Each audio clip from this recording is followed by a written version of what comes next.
हाँ भाई कैसा है तू? यूके क्या गया? तू तो वहीं का हो गया। नहीं यार ऐसी कोई बात नहीं है, तू बता तू कैसा है। मैं एकदम बढ़िया हूँ यार। ये सब छोड़, तू बता यूके कैसा है? भाई यूके बहुत सुंदर है यार, मतलब हर तरफ से डेवलपमेंट है, इतनी बड़ी बड़ी बिल्डिंग्स हैं। मैं बिल्डिंग देखने जाता हूँ मेरी गर्दन दुखती है। इतनी साफ़ रोड्स हैं यार यहाँ पे, ना कोई गाय भैंस घूम रही है और इनफैक्ट ना तो कोई गड्ढे हैं यहाँ पर।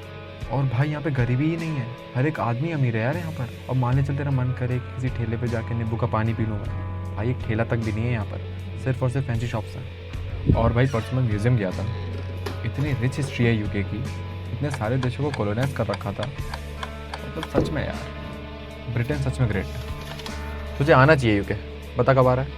आता हूँ यार, जल्दी आता हूँ। अच्छा सुन, मेरी क्लास का टाइम हो रहा है तो मैं तेरे से करता हूँ बात। ठीक है भाई जान, है ना? Bye bye. भारत एक जमीन का टुकड़ा नहीं, एक जीता जागता राष्ट्र पुरुष है। यह वंदन की धरती है, अभिनंदन की धरती है। यह अर्पण की भूमि है, यह तर्पण की भूमि है। इसकी नदी नदी हमारे लिए गंगा है, इसका कंकड़ कंकड़ हमारे लिए शंकर है। हम जिएंगे भी तो इस भारत के लिए और मरेंगे भी तो इस भारत के लिए। और मरने के बाद भी बहती हुई गंगा में हमारी अस्थियों को कोई कान लगाकर सुनेगा तो एक ही चीज निकलेगी, भारत माता की जय। Welcome everyone to next toppers commerce. मैं हूं सानिध्य सर, आपका इकोनॉमिक्स हैकर, और हम यहां पर देश का भविष्य बनाते हैं। इंडियन इकोनॉमिक डेवलपमेंट का पहला chapter, Indian economy on the eve of independence. यह चैप्टर हमें सिर्फ यह नहीं बताता कि इंडियन इकोनॉमी के हाल क्या थे इंडिपेंडेंस के टाइम, लेकिन यह भी बताता है कि आज जो हमारी इकोनॉमिक प्रॉब्लम्स हैं, शायद वो आज की नहीं, कई साल पहले जो हमारे साथ शोषण हुआ, जो ब्रिटिशर्स ने आके हमें लूटा 200 साल तक, उसका रीजन शायद आज भी देखने को मिलता है। शायद रूरल एरिया इतना डेवलप ना होना उन्हीं की देन थी। शायद हॉस्पिटल फैसिलिटीज का इतना एडुकेट ना होना शायद उन्हीं की वजह से था। शायद इंडस्ट्रीज का इतना सेटअप ना होना शायद उन्हीं की देन थी। ये सब चीजें हम आपको इस चैप्टर में समझाएंगे। और ये किताब बाखूबी इस चीज को बताती है कि इकोनॉमिक डिसीजंस अगर आपको आज लेने हो तो आपको अपना इतिहास जानना जरूरी है। इतिहास में क्या प्रॉब्लम्स हुई, किस प्रकार आपने उसके लिए डिसीजन लिए, उन डिसीजंस के क्या फायदे और क्या नुकसान हुए। जब आप इसको अहम तरीके से जान लेते हो तो आपके लिए समझना आसान हो जाता है कि आज डिसीजन कैसे लिए जा सके। तो चालू करते हैं ज्यादा किसी टाइम वेस्ट के हमारा पहला चैप्टर और देखते हैं कि इंडिपेंडेंस के टाइम पे ब्रिटिशर्स सबसे पहले आए कहां से। ब्रिटिशर्स का आना हमारे देश में कहां से हुआ, यह जानना बहुत जरूरी है। तो सबसे पहले आते हैं हमारे इस पॉइंट पे, जो कि है battle of Plassey. East India company India के अंदर इसलिए आएगा क्योंकि उसने इंडिया के अंदर कई तरह के फायदे देखे। हमारे पास बहुत ही फेमस स्पाइस मार्केट था, इंडिगो, कॉटन, सिल्क, वूल, ऐसी कई तरह के नेचुरल रिसोर्सेज थे हमारे पास, जो कि ना सिर्फ इंडिया में डिमांडेड थे पर देश विदेशों में भी डिमांडेड थे। और उससे फायदा किसको मिलता? अगर इंडिया में ब्रिटिश आता तो उससे ब्रिटिशर्स को भी फायदा होता। ईस्ट इंडिया कंपनी का बंगाल में आने का यही एक मोटिव था। लेकिन उसके साथ हुआ क्या? नवाब थे बंगाल के सिराज उद्दौला, उनके और ईस्ट इंडिया कंपनी के बीच में एक लड़ाई हुई जिसे नाम दिया गया बैटल ऑफ प्लासी। और ये लड़ी गई 1757 के अंदर।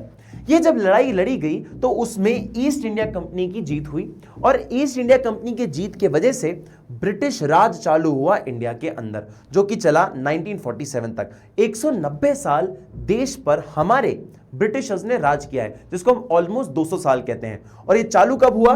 1757 में बैटल ऑफ प्लासी लड़ने के बाद। तो ये 1 मार्क के लिए आपका बहुत इंपॉर्टेंट क्वेश्चन हो जाता है कि ब्रिटिश एम्पायर कहां से चालू हुआ। तो बैटल ऑफ प्लासी 1757 से चालू हुआ। या आपसे बोला जाएगा बैटल ऑफ प्लासी कब आया या कब हुई थी, तो आपको बताना है 1757। बेटा हर एक मार्क कीमती है, तो ये बात याद रखना। मैं आपको इस चैप्टर में बताते जाऊंगा कौन सा कोना आपके लिए बहुत इंपॉर्टेंट है।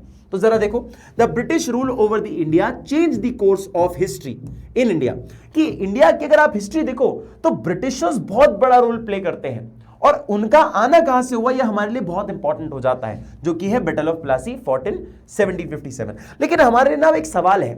सवाल यह है कि हमारे देश, दुनिया में तो बहुत सारे देश हैं, स्पेन है, ग्रीस है, फलाना ढिमका, ऑस्ट्रेलिया करके खूब सारे देश हैं, लेकिन इंडिया उसमें से एक कॉलोनी क्यों बनाया गया? क्योंकि इंडिया को सोने की चिड़िया माना जाता था। एक ऐसी जगह थी जहां पे कोई भी आता उसका फायदा ही फायदा होता। इसीलिए ब्रिटेन ने अपने आप को और स्ट्रांग बनाने के लिए और फायदा करवाने के लिए इंडिया जैसे देश को कॉलोनी बनाया। Basic purpose of British rule in India was to use Indian economy as the feeder economy for the British economy. India को इस्तेमाल किया जाए ब्रिटेन को और बेहतर करने के लिए और प्रॉस्परस बनाने के लिए। जैसे आज अगर हम बात करें बिल्डिंगों की, तो ठीक है, ब्रिटेन में बहुत ज्यादा अच्छी बिल्डिंग है, ब्रिटेन की रोडें साफ हैं, ब्रिटेन में ज्यादातर लोगों के पास पैसा है। उस सबका रीजन क्या है? उस सब का रीजन ये है कि उन्होंने ऐसे हमारे जैसे देशों को 200 साल तक लूटा है और हमारी वेल्थ को छीनकर अपने देश तक लेके गए हैं। इसीलिए शायद मैंने आपको स्टार्टिंग में बोला था कि हमारे देश का जो ये आज का प्रॉब्लम है, शायद आज नहीं, कुछ पुराने समय से रिलेट होता आता है, राइट? तो ये कुछ चीजें हैं जिस पे हमें बारीकी से ध्यान देना पड़ेगा कि ब्रिटिशर्स का पर्पस क्या था? सिर्फ ब्रिटेन को फायदा करवाना और इंडिया के बारे में सोचना भी नहीं। लेकिन अब मैं आपको थोड़ा बताता हूं कि इंडिया ब्रिटेन से पहले कैसे था, क्या फायदा था ब्रिटेन से पहले इंडिया को, और इंडिया कैसी इकोनॉमी थी, और ब्रिटिश राज के बाद क्या हुआ, दोनों के बीच में एक अंतर देखते हैं। तो बिफोर ब्रिटिश एम्पायर हम आपको बताता हूं, मतलब मैं आपको बताता हूं कि भाई इंडिया को अपन सोने की चिड़िया कहते थे, दैट इज प्रॉस्परस इकोनॉमी। भाई हम लोग जीडीपी के अंदर, वर्ल्ड जीडीपी के अंदर बहुत ज्यादा कंट्रीब्यूट करते थे। हमारा जो ट्रेड था वो कई भयंकर तरीके से किया जाता था, और हमारे जो रिसोर्सेज थे वो ना सिर्फ इंडिया पर देश विदेशों में भी प्रसिद्ध थे। तो इतना ज्यादा ग्रोइंग देश का पार्ट बनना कोई और देश क्यों नहीं चाहेगा, क्योंकि फायदा तो उससे उसको भी होता।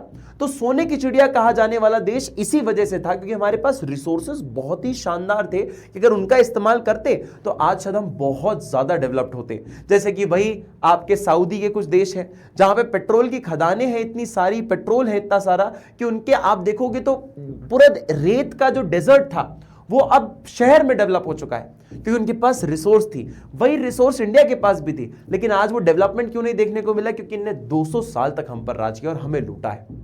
आप देखो उसके बाद India was an agrarian economy. हमारे पास इंडस्ट्रीज नहीं थी, हमारे पास मशीनें वगैरह नहीं थी ज्यादा, हम सिर्फ बिलीव करते थे एग्रीकल्चर के अंदर। एग्रीकल्चर के अंदर क्यों? क्योंकि हमारा जो सॉइल था वो काफी ज्यादा प्रोडक्टिव था, फर्टाइल था। हमारे पास एक तो जमीन इतनी सारी थी और जमीन बहुत ही फर्टाइल थी, ये काफी ज्यादा फायदा मिलता था हमें एग्रीगेरियन इकोनॉमी का। बहुत सारा एग्रीकल्चर होता था, हमारा एटमॉस्फेयर, कल्चर हमें बहुत सपोर्ट करता था एग्रीकल्चर के लिए। उसके साथ साथ हमारे देश में जो हैंडीक्राफ्ट बनता था वो ना सिर्फ हमारे देश में पर विदेशों तक भी बहुत ज्यादा प्रसिद्ध था, डिमांडेड था। ये हैंडीक्राफ्ट बेटा आपने देखा होगा, बाहर के देशों में लोग जाते हैं और पहचानते हैं कि भैया वाह तुमने क्या एंटीक पीस बनाया, this is very nice, this is very good, this is $1 million thing. अरे भैया हमारे देश में तो कारीगर बना देते हैं बहुत आसानी से 1 घंटे के अंदर। ये सिर्फ हमारे देश में नहीं, देश विदेशों में भी जाना जाता था। ये हमारा देश था ब्रिटिश राज से पहले। लेकिन ब्रिटिशर्स के आने के बाद क्या हुआ? उन्होंने हमें एक गुलाम की तरह ट्रीट किया कि फायदा हो तो सिर्फ किसका हो? ब्रिटेन का हो। इसलिए उन्होंने कुछ ऐसी पॉलिसीज बनाई जिसने मजबूरन हमें नुकसान में डाला। और हमारे देश में एक लॉ एंड ऑर्डर सिस्टम नहीं था, हमारे देश में चलाने वाला ऐसा कोई नहीं था, महाराजाओं का रूल था उस टाइम पे। तो ऐसा कोई बेहतर रूल एंड रेगुलेशन या एक कनेक्टिविटी नहीं थी आपस में किसी की। इस चीज का फायदा ब्रिटेन ने उठाया और ऐसी पॉलिसीज बनाई कि जिससे हमें ज्यादा से ज्यादा ये लोग एक्सटॉर्ट कर सके और परेशान कर सके और हमसे फायदा ले सके। The economic policies pursued by colonial government were concerned more with the protection and promotion of their own economic interest. Basically जो भी पॉलिसी कॉलोनियल गवर्नमेंट ने बनाई वो सिर्फ ब्रिटेन के ट्रेड, ब्रिटेन के फायदे के लिए और ब्रिटेन को प्रोटेक्ट करने के लिए बनाई गई, और उसमें इंडिया का बेनिफिट करना कहीं से नहीं लिखा था। This policy brought a fundamental change in the structure of Indian economy. और इन पॉलिसीज के वजह से हमारी इंडियन इकोनॉमी में काफी ज्यादा एक चेंज देखा जाता है, काफी ज्यादा एक बदलाव देखा जाता है कि कहां से हम एक सोने की चिड़िया माने जाने वाला देश आज बहुत गरीब माना गया है। आज पूरी दुनिया भर में हमें बहुत गरीबी का टाइटल दिया जाता है कि तो भैया स्लेवरी का देश है। पर आज अगर लोग आकर देखें तो हम बहुत धीरे धीरे बढ़ते जा रहे हैं। देखो आप ये एक्सपेक्ट नहीं कर सकते देश से कि भाई आज एक ही दिन में बिल्डिंग बन जाए, एक ही दिन में बेहतर हो जाए चीजें। जिस चीज को 200 साल तक बिगाड़ा गया है उसको आप अगले 20 साल में ठीक नहीं कर सकते। हाँ, कुछ डिसीजंस बेहतर लिए जा सकते हैं, कुछ डिसीजन बेहतर और हो सकते हैं जिससे कि स्पीड बढ़ सकती है हमारे डेवलपमेंट की। लेकिन इस बात को जाना जाए कि जो 200 साल तक लूटा गया है उसका इंपैक्ट कुछ समय तक तो रहेगा ना, हाँ या ना। चलो जी, अब नेक्स्ट पॉइंट देखते हैं। लो level of national income and per capita income. अब किसी भी इकोनॉमी के हाल अगर चेक करने हो तो आप उसको दो पैरामीटर नहीं, ऐसे कई सारे पैरामीटर होते हैं, पर दो पैरामीटर से चेक कर सकते हो कि आपके देश की इनकम क्या है और एक औसतन एक आदमी देश में कितना कमाता है। ये दो चीजें बहुत इंपॉर्टेंट है, लेकिन ये पता ही ना हो आपको तो आपको अपने इकोनॉमिक हेल्थ हाल के बारे में कैसे पता चलेगा। जैसे कि हमारे देश में कोई भी ऑफिशियल सेंसस या एस्टिमेट नहीं लिया गया था ब्रिटिशर्स द्वारा, ना ही कोई नेशनल इनकम कैलकुलेट करने के लिए एफर्ट हुए, ना ही कोई पर कैपिटा इनकम निकालने के लिए कॉलोनियल रूलर द्वारा कोई एफर्ट्स किए गए कि देश की क्या इनकम है, औसतन एक आदमी कितना कमाता है, इसको कुछ निकालने की जरूरत नहीं है, हमें इससे कोई मतलब नहीं है, हमें तुम पैसा कमा के दो, हम ब्रिटेन पटकते जाएंगे वो सारा पैसा, हम तो तुम्हें सारे जो तुम्हारे कोहिनूर वगैरह जितने भी हीरे वो देते जाओ, हम तो ब्रिटेन देखते जाएंगे सारी की सारी चीजें। इनसे उनको कोई मतलब ही नहीं था कि इंडिया के एस्टिमेट्स कैसे हैं, कितना नेशनल इनकम है, कितना पर कैपिटा इनकम है, कोई मतलब नहीं था। लेकिन कुछ इंडिविजुअल्स को मतलब था, और वो इंडिविजुअल्स कौन थे?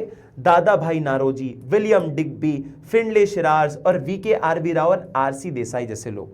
ये कुछ लोग थे जिन्होंने अपनी नॉलेज के थ्रू, जितनी भी नॉलेज थी, अपनी नॉलेज के थ्रू इन्होंने कुछ एस्टिमेट्स निकालने की कोशिश करी। However, some individuals such as Dadabhai Naroji, William Digby, Findlay Shiraz, V.K.R.V. Rao and R.C. Desai made some attempts to study the level of growth during the colonial period. कि हमारे देश की क्या ग्रोथ थी, इन लोगों ने अपने इंडिविजुअल एफर्ट्स के थ्रू निकालने की कोशिश करी, जिसमें बाद में जब रिसर्च हुआ तो हमें पता चला कि V.K.R.V. राव साहब का जो एस्टीमेट था वो सबसे क्लोज था। However, estimate of Dr. V.K.R.V. Rao were considered very significant, जो कि सबसे ज्यादा relevant था, नंबर उनके बहुत पास थे। Studies reveal that the country's growth of GDP during the first half of 20th century was less than 2% and only 0.5% growth per capita income। Basically अगर आप देखो तो शॉकिंग रिजल्ट्स आपको पता चले कि हमारे देश के अंदर 2% से भी कम का जीडीपी ग्रोथ रेट था और उसके साथ साथ 0.5% का per capita income growth rate. कि आपकी अगर ग्रोथ हो रही है तो 2% से हो रही है, और औसतन एक आदमी कितना कमा रहा है, इस साल अगर वो 1 रुपया कमाता है तो उसके अगले साल 0.5% और ग्रो हो जाएगा, बस इतना। कोई बहुत बड़ा कोई चेंज ही नहीं था। ये शॉकिंग चीज देखने को मिली हमारे इस पूरे स्टडी के थ्रू, जो कि काफी सीरियस अटेम्प्ट दिखे गए किसके द्वारा? V.K.R.V. राव और काफी सारे ऐसे लोगों द्वारा। इसका आप लोग स्क्रीनशॉट ले लो फटाक से। ठीक है बेटा, ये एमसीक्यू के लिए भी बहुत इंपॉर्टेंट पॉइंट है कि किसने नेशनल इनकम और पर कैपिटा इनकम के लिए एस्टिमेट्स निकाले, किसके एस्टिमेट सबसे क्लोज थे। ये सब चीजें आपको एमसीक्यू में पूछी जा सकती है, बात याद रखना, परसेंटेजेस भी याद रख लेना, एग्जाम में आ सकता है। अब आती है इंपॉर्टेंट बात, आपके चैप्टर या इस पूरी किताब का महत्व यही है कि इंडियन इकोनॉमी के अलग अलग स्टेजेस पे क्या हाल थे। अब इंडियन इकोनॉमी है भाई, आलू प्याज के भाव नहीं है कि आपने तुरंत बता दिया और आपने पता कर लिया। इंडियन इकोनॉमी के हाल जानने के लिए आपको सबसे पहले इकोनॉमी के अंदर कौन कौन से सेक्टर्स आते हैं उनको समझना पड़ेगा। इकोनॉमी जो है वो बहुत बड़ी चीज है बेटा, उसके अलग अलग सेक्टर में क्या क्या चीजें चल रही थी, उनका ग्रोथ कैसा था, वो एडिक्वेटली काम कर पा रहे थे, नहीं कर पा रहे थे, ये चीज बताता है कि आपकी इकोनॉमी कैसे वर्क करती है। तो हम अलग अलग सेक्टर की स्टडी करके समझेंगे, कंक्लूड करेंगे कि इंडियन इकोनॉमी के हाल क्या थे इंडिपेंडेंस के दौरान, जो कि आपके चैप्टर का हेडिंग या नाम भी है। ठीक है, तो सबसे पहले चलते हैं इंडिया के one of the biggest sector जिसको हम कहते हैं एग्रीकल्चर सेक्टर। बेटा एग्रीकल्चर सेक्टर के अंदर हमारे देश में 85% लोग जो थे वो पहले तो गांव में रहते थे, और 85% में से 75% लोग जो थे वो अपना डेली रोजगार एग्रीकल्चर से लेते थे। मतलब nearly 85% of the countries population lived mostly in villages. देश के अंदर अगर 100 करोड़ की पॉपुलेशन है तो 85 करोड़ लोग गांव बिहड़ों में रहते हैं, और 15 करोड़ लोग या 15% लोग जो थे सिर्फ शहरों में रहते थे। तो आप देखो कि देश की कितनी बड़ी पॉपुलेशन गांव में रह रही है। यह सबसे बड़ा ड्रॉबैक था हमारा। दूसरा ड्रॉबैक, वो लोग जो गांव में रह रहे थे उसमें से 75% लोग अपना रोजगार एग्रीकल्चर से लेते थे। Agriculture was the main source of livelihood for most of 75% of the country's population. However, it suffered from following problems. अब ऑब्वियस सी बात है कि अगर एग्रीकल्चर में कहीं भी कोई ड्रॉबैक होगा या कहीं भी नुकसान होगा तो 3/4 देश की पॉपुलेशन को डायरेक्टली इंपैक्ट होने वाला है। ऑब्वियस सी बात है। आप सोचो अगर इस सेक्टर के अंदर होता ना कि सारे अगर अंडे आपने एक ही बास्केट में रखे और वो बास्केट गिर गई तो सबको नुकसान होगा ना।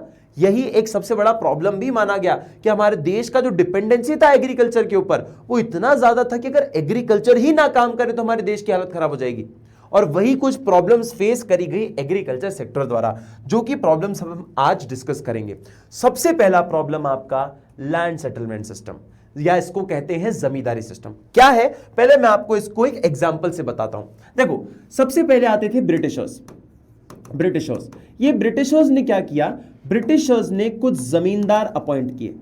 क्या अपॉइंट किए, कुछ जमींदार लोग कौन थे, लैंडलॉर्ड्स, ठीक है। जैसे लैंडलॉर्ड्स होते हैं ना, जमींदार लोग जो होते हैं, जमींदार लोग मतलब जो लैंड को ओन करते हैं, जिनके नाम की खुद की जमीन होती है। तो ब्रिटिशर्स ने कुछ लोगों को जमींदार बनाया और उनको ओनर बना दिया लैंड का, ठीक है। और इन जमींदार लोग तो जो वेल्दी लोग होते थे, ये लोग थोड़ी काम करेंगे खेत पे, तो ये लोग क्या करते थे, जो फार्म लेबर्स होते हैं, जिनको हम टिलर्स कहते हैं, फार्म लेबर्स या टिलर्स मतलब वो किसान जो जिनके पास खुद की जमीन तो नहीं है लेकिन वो किसी और की जमीन पे काम करते हैं। तो ये टिलर्स से दिन रात मेहनत करके काम करवाते थे अपने खेतों में, ठीक है। अब ये टिलर्स क्या करते थे बेटा, दिन रात काम कर रहे हैं। अब इनको फसल उगाने के लिए कई तरह की मेहनत करनी पड़ती। खेती बाड़ी कोई नॉर्मल प्रोसेस थोड़ी, बहुत मेहनत वाला प्रोसेस है। ये दिन रात काम करते थे, बारिश पे डिपेंडेंट रहते थे, इनके पास कोई टेक्नोलॉजी नहीं थी। हंसिए से पूरा खेत जोतना, गाय भैंसों के साथ मिलके इनका खेत जोतना, हाथों से चीजों को करना। आजकल तो मशीनें आ गई, उस टाइम पे कुछ नहीं था। अब बिना इनकी कंडीशन कुछ भी खराब हुए, इनका मकसद ये होता था कि इनसे जितना काम कर सको करवाओ और इनसे जितना प्रोडक्शन करवा सको करवाओ। और बदले में क्या लेते थे, एक समय बाद जब फसल कटती थी तो बदले में लेते थे लगान।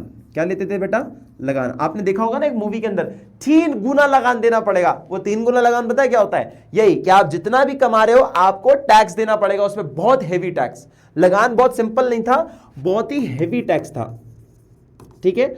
बहुत ही हेवी टैक्स लगाया जाता था, बहुत ज्यादा टैक्स लगाया जाता था, ठीक है। समझ आया। अब बात को ध्यान देखना, क्या बोल रहा है, टिलर्स दिन रात काम करके उन पे इतना हेवी टैक्स लगाया जाता था और एक फिक्स डेट पर और एक फिक्स अमाउंट ये पे किया जाता था जमींदार द्वारा ब्रिटिशर को। ये एक जमींदारी सिस्टम बनाया गया, लैंड सेटलमेंट सिस्टम, कि ब्रिटिशर्स ने कुछ जमींदार अपॉइंट किए जिनको लैंड का ओनर बना दिया और ब्रिटिशर्स ने इनको आदेश दिया कि तुम्हें इनसे जितना काम करवाना है करवाओ, इनके पास जितना भी आपका एग्रीकल्चर प्रोडक्ट्स बने इनको जितना देना है दो, जितना आपको वसूल करना है वसूल करो, हमें तो भैया इस तारीख को इतना पैसा लौटा देना, बस इतना ये सिस्टम का पार्ट था कि भैया ये कमा पाए नहीं कमा पाए हमें तो इतना अमाउंट दे देना। जैसे मान लो ब्रिटिशर्स ने बोला हमें 5 लाख रुपए चाहिए एक जमींदार से 5 लाख रुपए चाहिए। अब मान लो ये 5 लाख ही कमा रहा है, या 5 लाख क्या 6 लाख कमा रहा है मान लो, तो भैया ये क्या करते थे, पूरे 6 लाख ले लेते थे, या 1000-2000 रुपए छोड़ देंगे, 6 लाख लेके 5 लाख इनको देते थे और 95,000 खुद रख लेते थे। ये कुछ ऐसा सिस्टम माना गया। This is known as zamindari system.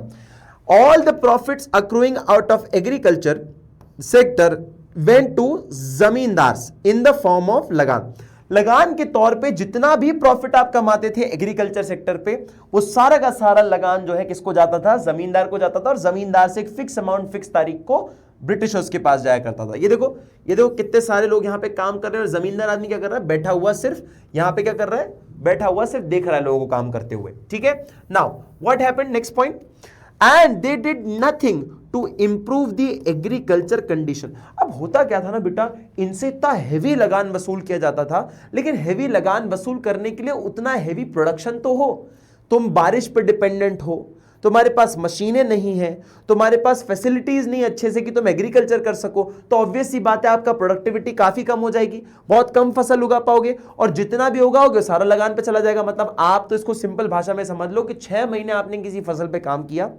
और उस फसल में 100 किलो फसल होगी, जिसमें आपको उस 6 महीने काम करने के बदले 2-3 किलो फसल मिल गई और बाकी सबके सब उनने रख लिया जिनकी जमीन थी। तो आपने 6 महीने काम किया सिर्फ चंद 2-3 किलो के लिए, इससे अच्छा तो भूखे मर जाते। और कई सारे लोगों को पास तो वो भी नहीं मिलता था, खाना खाने के लिए भी सामान नहीं छोड़ते थे वो लोग। क्यों? तुमने ढंग से उगाया नहीं। अरे ढंग से उगाने के लिए उतनी फैसिलिटीज तो होती। ये सबसे बड़ा प्रॉब्लम था लैंड सेटलमेंट सिस्टम एग्रीकल्चर के लिए। जो इंसान एक्चुअल में मेहनत कर रहा है उसके पास खाने को पैसा नहीं है, और जो इंसान मजे में बैठा हुआ है उसके पास पैसा ही पैसा है। ये एक्सप्लॉयटेशन हुआ हमारे देश के अंदर। The dates for the depositing specified sum and lagaan of British government were fixed, मतलब डेट और अमाउंट दोनों ब्रिटिश गवर्नमेंट द्वारा फिक्स्ड थे कि उस दिन को उस तारीख के अंदर आपको उतना पैसा लेकर आना है। ये फिक्स था इस लैंड सेटलमेंट सिस्टम में। ये सबसे पहली प्रॉब्लम मानी गई। दूसरी प्रॉब्लम थी हमारे पास कमर्शियलाइजेशन ऑफ एग्रीकल्चर। ये भी मैं आपको समझाता हूं एक और हमारे एग्जाम्पल से। देखो, हमारे पास दो प्रकार की क्रॉप्स होती हैं। दो प्रकार की क्रॉप्स जैसे कि एक होती है फूड क्रॉप्स, फूड क्रॉप्स जैसे कि चावल, गेहूं, ये सब क्या है, फूड क्रॉप्स मानी जाती हैं।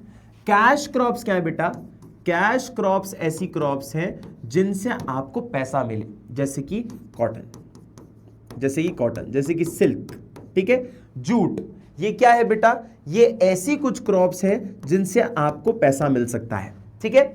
अब खाने पीने की चीजों के लिए क्या मिलता है, मान लो जैसे इस पे आपको मिल रहा है 10 रुपए पर किलो, पर केजी, 10 रुपीज पर केजी का आपको इस पे क्या मिल रहा है बेटा, 10 रुपीज पर केजी का इस पे आपको रेट मिल रहा है कि अगर आप ये बाहर बेचने निकलोगे तो आपको 10 रुपए पर केजी मिलेगा। लेकिन आप उसी जगह पर 1 किलो कॉटन बेचने गए तो आपको कितना मिलेगा, 100 रुपए पर केजी। एक किलो पे आपको 100 रुपए मिलने वाले हैं। तो एक इंसान क्या सोचेगा, यार पैसा ज्यादा मेरे को कॉटन उगाने में मिल रहा है ना, तो क्या करते हैं, एक काम करता हूं, कॉटन उगाना चालू करता हूं, गेहूं वेहूं तो कोई और उगा लेगा जिसको उगाना होगा, मुझे तो फायदा इसमें ज्यादा मिल रहा ना भाई, मैं इसको उगाने लगता हूं। पर ये सेम सोच रखने वाला पूरा देश बन गया।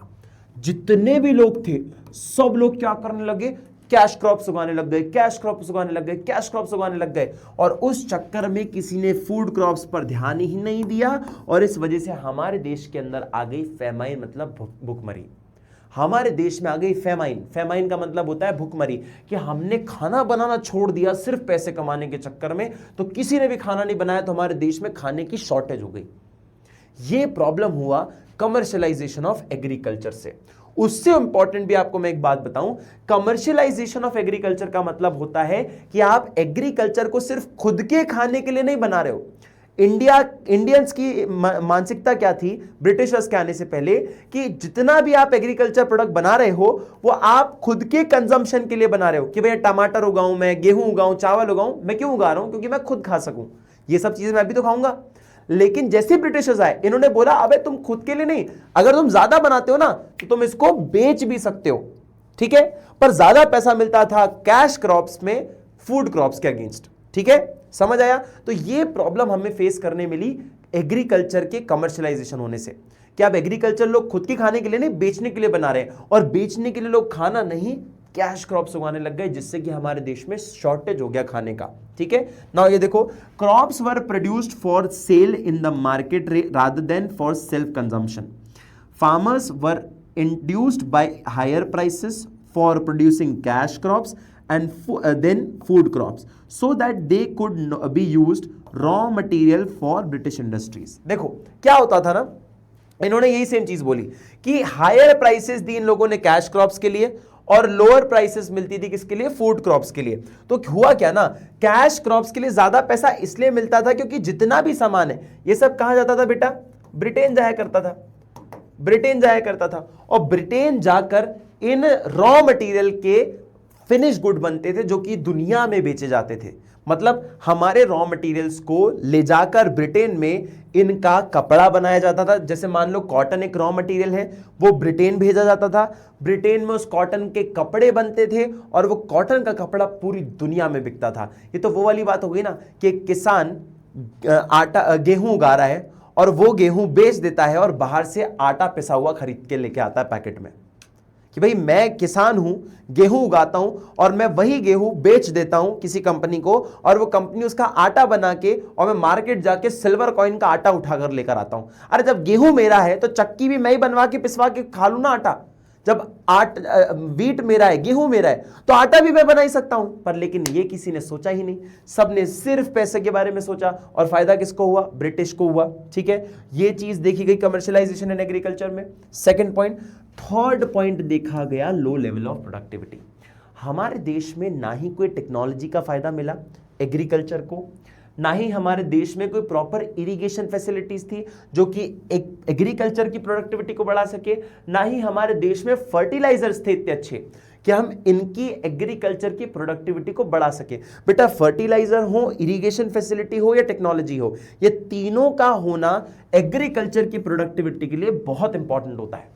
आप सोचो, एक इंसान जो खुद हाथ से काम करेगा और एक इंसान जो मशीन से काम करेगा, काम किसका पहले पूरा होगा? जो मशीन से काम करेगा। अगर काम जल्दी हो रहा है तो जल्दी से उसको रिजल्ट्स मिलेंगे। इरिगेशन फैसिलिटी, अगर पानी की सप्लाई अच्छे से हो जाए, ट्यूबवेल्स अगर होते हमारे पास, इलेक्ट्रॉनिक सिस्टम होता, कुछ ऐसा होता जैसे हमने पर्शियन व्हील्स का इस्तेमाल करते हैं, ये कुछ ऐसी चीजें होती तो शायद हमारी एग्रीकल्चर फैसिलिटीज और बेहतर होती। पर ब्रिटिशर्स ने ऐसा कुछ भी नहीं किया हमारी एग्रीकल्चर फैसिलिटीज को बेहतर करने के लिए, इसलिए हमारे पास प्रोडक्टिविटी थी जो वो बहुत कम थी। मतलब मान लो कि एक जमीन के टुकड़े की, 1 एकड़ जमीन की अगर एक क्षमता है कि मैं 3000 किलो गेहूं उगा सकता हूं 1 एकड़ जमीन पे, तो आप सिर्फ 1000 किलो ही गेहूं उगा पा रहे थे। ये मतलब अंडर दी कैपेसिटी आप उगा रहे थे। This is known as low level of productivity. क्या आप उगा सकते हो लेकिन उगा नहीं पा रहे बिकॉज आपके पास ये कुछ चीजें नहीं थी, टेक्नोलॉजी नहीं थी, इरिगेशन फैसिलिटी नहीं थी, फर्टिलाइजर नहीं थे। क्या आप बचा सको क्रॉप्स को और उगा सको ढंग से? ठीक है, ये तीसरी प्रॉब्लम देखी गई। और चौथी प्रॉब्लम, बेटा किसी भी चीज को इंप्रूव करने के लिए उसमें लगते हैं इन्वेस्टमेंट्स, उसमें लगता है पैसा। जब आप किसी जमीन पे कुछ उगाते हो तो आपको उस फसल का बच्चे की तरह ध्यान रखना पड़ता है। बच्चे को जुकाम होगा, आप उसको डॉक्टर के पास लेके जाओगे। बच्चे अगर रो रहे होंगे तो आप उनके लिए कुछ खिलौने लाओगे। बच्चा अगर परेशान होगा तो आप उसकी टेक केयर करोगे, पूरा परिवार लग जाएगा उसको हंसाने में, खिलाने में, रुलाने, रो रहा होगा तो रुलाने में नहीं, रो रहा होगा तो उसको हंसाने में, किसी ना किसी चीज में उसका पूरा परिवार लग जाएगा। सेम उसी प्रकार ये एग्रीकल्चर भी होता है। फसल भी एक बच्चा होता है। बेटा आप बीज डालते हो, बीज से वो पौधा बनता है, पौधे से पेड़ बनता है जिससे आपको फायदा मिलता है। ये बच्चे की तरह पालना पड़ेगा, इसमें आपको खर्चा करना पड़ेगा। ऐसा नहीं होगा कि बस बीज डाले और बन गई चीजें, ऐसा नहीं होता है। आपको ये ध्यान रखना पड़ेगा कि फ्लड का कंट्रोल करना पड़ेगा, प्रॉपर ड्रेनेज फैसिलिटीज लगानी पड़ेंगी और इन सब चीजों में लगता है पैसा। अगर मान लो बारिश बहुत तेज हो गई और आपकी पूरी फसल में बाढ़ आ गई तो आपकी पूरी फसल जो इतने महीने से आप काम कर रहे हो सब बर्बाद हो जाएगी। इससे आपको 1 रुपए का फायदा नहीं मिलेगा। क्या मेहनत रही फिर इतने महीने की? इतने महीने तक मेहनत करने का फायदा क्या रहा? कोई फायदा नहीं रहा। तो इन्वेस्टमेंट्स इसलिए जरूरी होते हैं कि आप अपनी क्रॉप्स को बचा सको। वैसे ही प्रोडक्टिविटी कम है, जितना बचा कुचा है वो भी बर्बाद हो जाएगा, तो फिर करोगे क्या? ये सारी की सारी चीजें हमारे एग्रीकल्चर सेक्टर को इंपैक्ट करती है। ना ही सिर्फ एग्रीकल्चर सेक्टर को, पर देश के 75% पॉपुलेशन को इंपैक्ट करती है। ये इंपैक्ट बताता है कि हमारे इंडियन इकोनॉमी के हाल कितने खराब थे। 4 पॉइंट्स क्या देखे अपन ने? Land settlement system, very important, very important, very important. ये मेन कारण था जो कि जिसकी वजह से एग्रीकल्चर सेक्टर में हमें काफी ज्यादा बैकलैश देखने को मिला। ये उसके बाद कई सारे ऐसे पॉइंट्स हैं जो कि एग्रीकल्चर में कंट्रीब्यूट करते हैं कि क्यों ये डेवलप नहीं हो पाया ढंग से, क्यों नुकसान झेलना पड़ा हमें। 4 पॉइंट्स क्या पड़े? लैंड सेटलमेंट सिस्टम, जिसको जमींदारी सिस्टम भी कहते हैं, commercialisation of agriculture, low level of productivity and scarcity of investment. फटाक से फोटो खींच लो इसकी। ठीक है बेटा, ये हाल थे एग्रीकल्चर सेक्टर के हमारे देश में। अब अगले सेक्टर चलने से पहले मैं आपको एक चीज पॉइंट करवा दूं। 75% पॉपुलेशन एग्रीकल्चर पे डिपेंडेंट थी। मैंने आपको बताया बचा हुआ 25% पॉपुलेशन जितने भी बचे हुए सेक्टर्स थे उनमें इन्वॉल्व थी। मतलब आप ये बोलना चाह रहे हो कि 3/4 पॉपुलेशन हमारे देश की एग्रीकल्चर पे डिपेंडेंट थी, जहां पे जमींदारी सिस्टम था, जहां पे कमर्शियलाइजेशन ऑफ एग्रीकल्चर था, प्रोडक्टिविटी नहीं थी और इन्वेस्टमेंट करने के लिए भी कोई रेडी नहीं था। ऐसी सिचुएशन में हमारी 3/4 पॉपुलेशन काम कर रही थी और अपना रोजगार लेती थी। तो आधी देश की समस्या तो हमें ऐसे ही समझ आ गई, और बचा हुआ 25% जो इन्वॉल्व था वो बाकी बचे हुए सेक्टर में इन्वॉल्व था। तो आप ये समझ सकते हो कि इंडियन इकोनॉमी के हाल क्या थे और किस तरीके से हम डील कर रहे थे अपने आप को। यही चीज आपको इन चैप्टर में समझनी है। अब इससे आगे चलते हैं, इंडस्ट्रियल सेक्टर के बारे में पढ़ेंगे, जिसमें तो और हाल बेहाल थे। आइए जरा समझते हैं, हर एक पॉइंट को देखते हैं कि इंडस्ट्रियल सेक्टर के हाल क्या थे। अब आपको पता है इंडस्ट्रियलाइजेशन क्या होता है। इंडस्ट्रियलाइजेशन का मतलब होता है इंडस्ट्रीज को प्रमोट करना, एनकरेज करना और नई नई इंडस्ट्रीज को खोलना। इसके अगर आगे मैं आपको लिख दूं डी इंडस्ट्रियलाइजेशन, तो डी इंडस्ट्रियलाइजेशन इसका ऑपोजिट हो जाता है, इंडस्ट्रीज का सेटअप ना होने देना। इंडस्ट्रीज को बिल्ड ही ना होने देना, स्टैब्लिशमेंट ही ना होने देना इंडस्ट्रीज का। यह पॉलिसी बनाई गई ब्रिटिशर्स द्वारा। वो ये नहीं चाहते थे कि अगर गेहूं मेरा है तो आटा बना के भी वहीं बेच दूं। वो चाहते थे कि अगर गेहूं मेरा है ना तो आटा वो ब्रिटेन में बनाए और ब्रिटेन से आटा लाके हमें इंडिया में बेचे। तो ये तो कितनी बड़ी बेवकूफी हो गई। ये आज हम समझ पाए हैं, उस टाइम पर नहीं समझ पाए थे। यही प्रॉब्लम हमें फेस करने को मिली डी इंडस्ट्रियलाइजेशन के तहत। देखना जरा ध्यान से, मैं आपको एग्जांपल से बताता हूं। हमारे देश में कई प्रकार के कॉटन, जूट, ऐसे कई प्रकार के ना रॉ मटेरियल्स मिलते थे। कॉटन, जूट, सिल्क, इंडिगो, कई प्रकार के रॉ मटेरियल्स हुआ करते थे। ये एकदम फ्री में एक्सपोर्ट किए जाते थे। कहां बेटा? ब्रिटेन। ठीक है, ब्रिटेन एक्सपोर्ट किए जाते थे एकदम फ्री में। इन पे कोई एक्साइज ड्यूटी नहीं लगती थी। अगर एक्साइज ड्यूटी लगती तो शायद इंडिया को या इंडिया के ट्रेडर्स को थोड़ा फायदा होता, है ना। इनको फ्री में एक्सपोर्ट किया जाता था ब्रिटेन के अंदर। और ब्रिटेन के अंदर तो कई सारी प्रकार की इंडस्ट्रीज थी जो कि इंडिया में थी नहीं। ये इंडस्ट्रीज क्या करती थी? कॉटन, जूट जैसे रॉ मटेरियल्स को इस्तेमाल करके उनका एक फिनिश्ड गुड बनाती थी। फिनिश्ड गुड मतलब जैसे कॉटन का कपड़ा, जूट का कपड़ा, और ये कपड़े मशीनों की मदद से बनाते थे। और यही मशीनों की मदद से बनाए हुए कपड़े को ये कहां बेचते थे पता है? ये पूरे देश विदेश में तो बेचते ही थे, ये इंडिया में भी लाकर एकदम फ्री में इंपोर्ट्स करवाते थे। फ्री में इंपोर्ट्स मतलब सर कि बाहर से बना हुआ सामान हमारे देश में आ रहा है लेकिन उस पे सरकार कोई टैक्स नहीं लगा रही। मतलब ब्रिटिशर्स को तो फायदा है कि बिना टैक्स के सामान अंदर जा रहा है, और हमारे लिए नुकसान कैसे? जो हमारा हैंडीक्राफ्ट बिजनेस है, जो हाथ से बनाई जाने वाली चीजें हैं, कि हमारे देश में हाथ से बनाई जाने वाली जो चीजें थी, कपड़े थे, वो कपड़ों को मशीन से बनाई हुई ब्रिटेन की इंडस्ट्री के साथ कंपटीशन करना पड़ता था। अब हमारे देश में अगर लॉजिकली देखो, अगर मान लो बोट का ईयरफोन 700 रुपए का मिलता है, क्यों मिलता है? क्योंकि उस पर कोई टैक्स नहीं लगता, इंडिया का बना हुआ प्रोडक्ट है।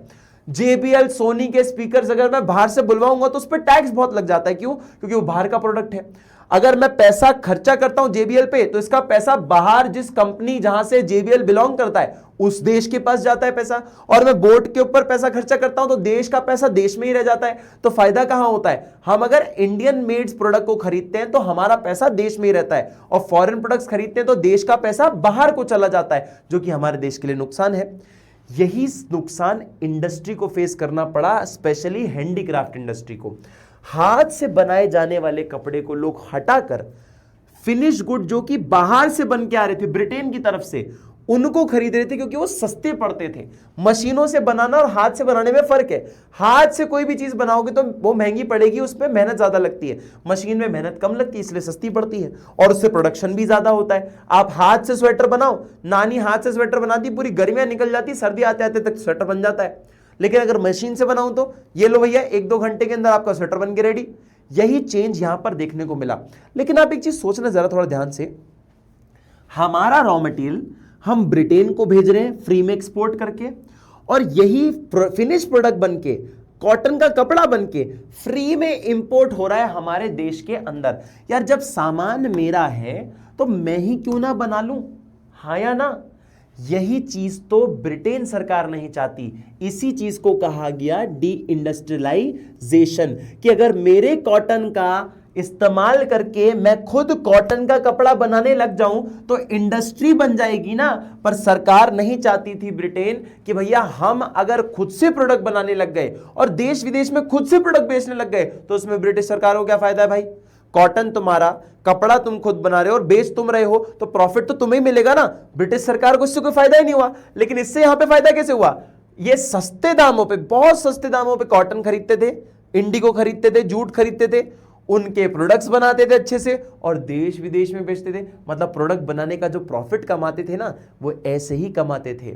ठीक है बेटा, समझ आया? तो देखो, British government systematically destroyed Indian handicraft industries to satisfy two motives. Indian handicraft को इन्होंने 2 तरीके से तोड़ा। कैसे? सबसे पहले तो रॉ मटेरियल्स लाकर इंडिया से, वो भी बहुत चीप रेट पे, बहुत ही चीप रेट पे इंडिया से रॉ मटेरियल्स बुलवाए गए। To be use by the upcoming modern industries in Britain. Britain में जो मॉडर्न इंडस्ट्रीज थी उनके द्वारा ये रॉ मटेरियल इस्तेमाल किया जाता था। And sell finished products of British industries in Indian market at higher prices, और बहुत ही हाई प्राइसेस में इनको यहां पर बेचा जाता था।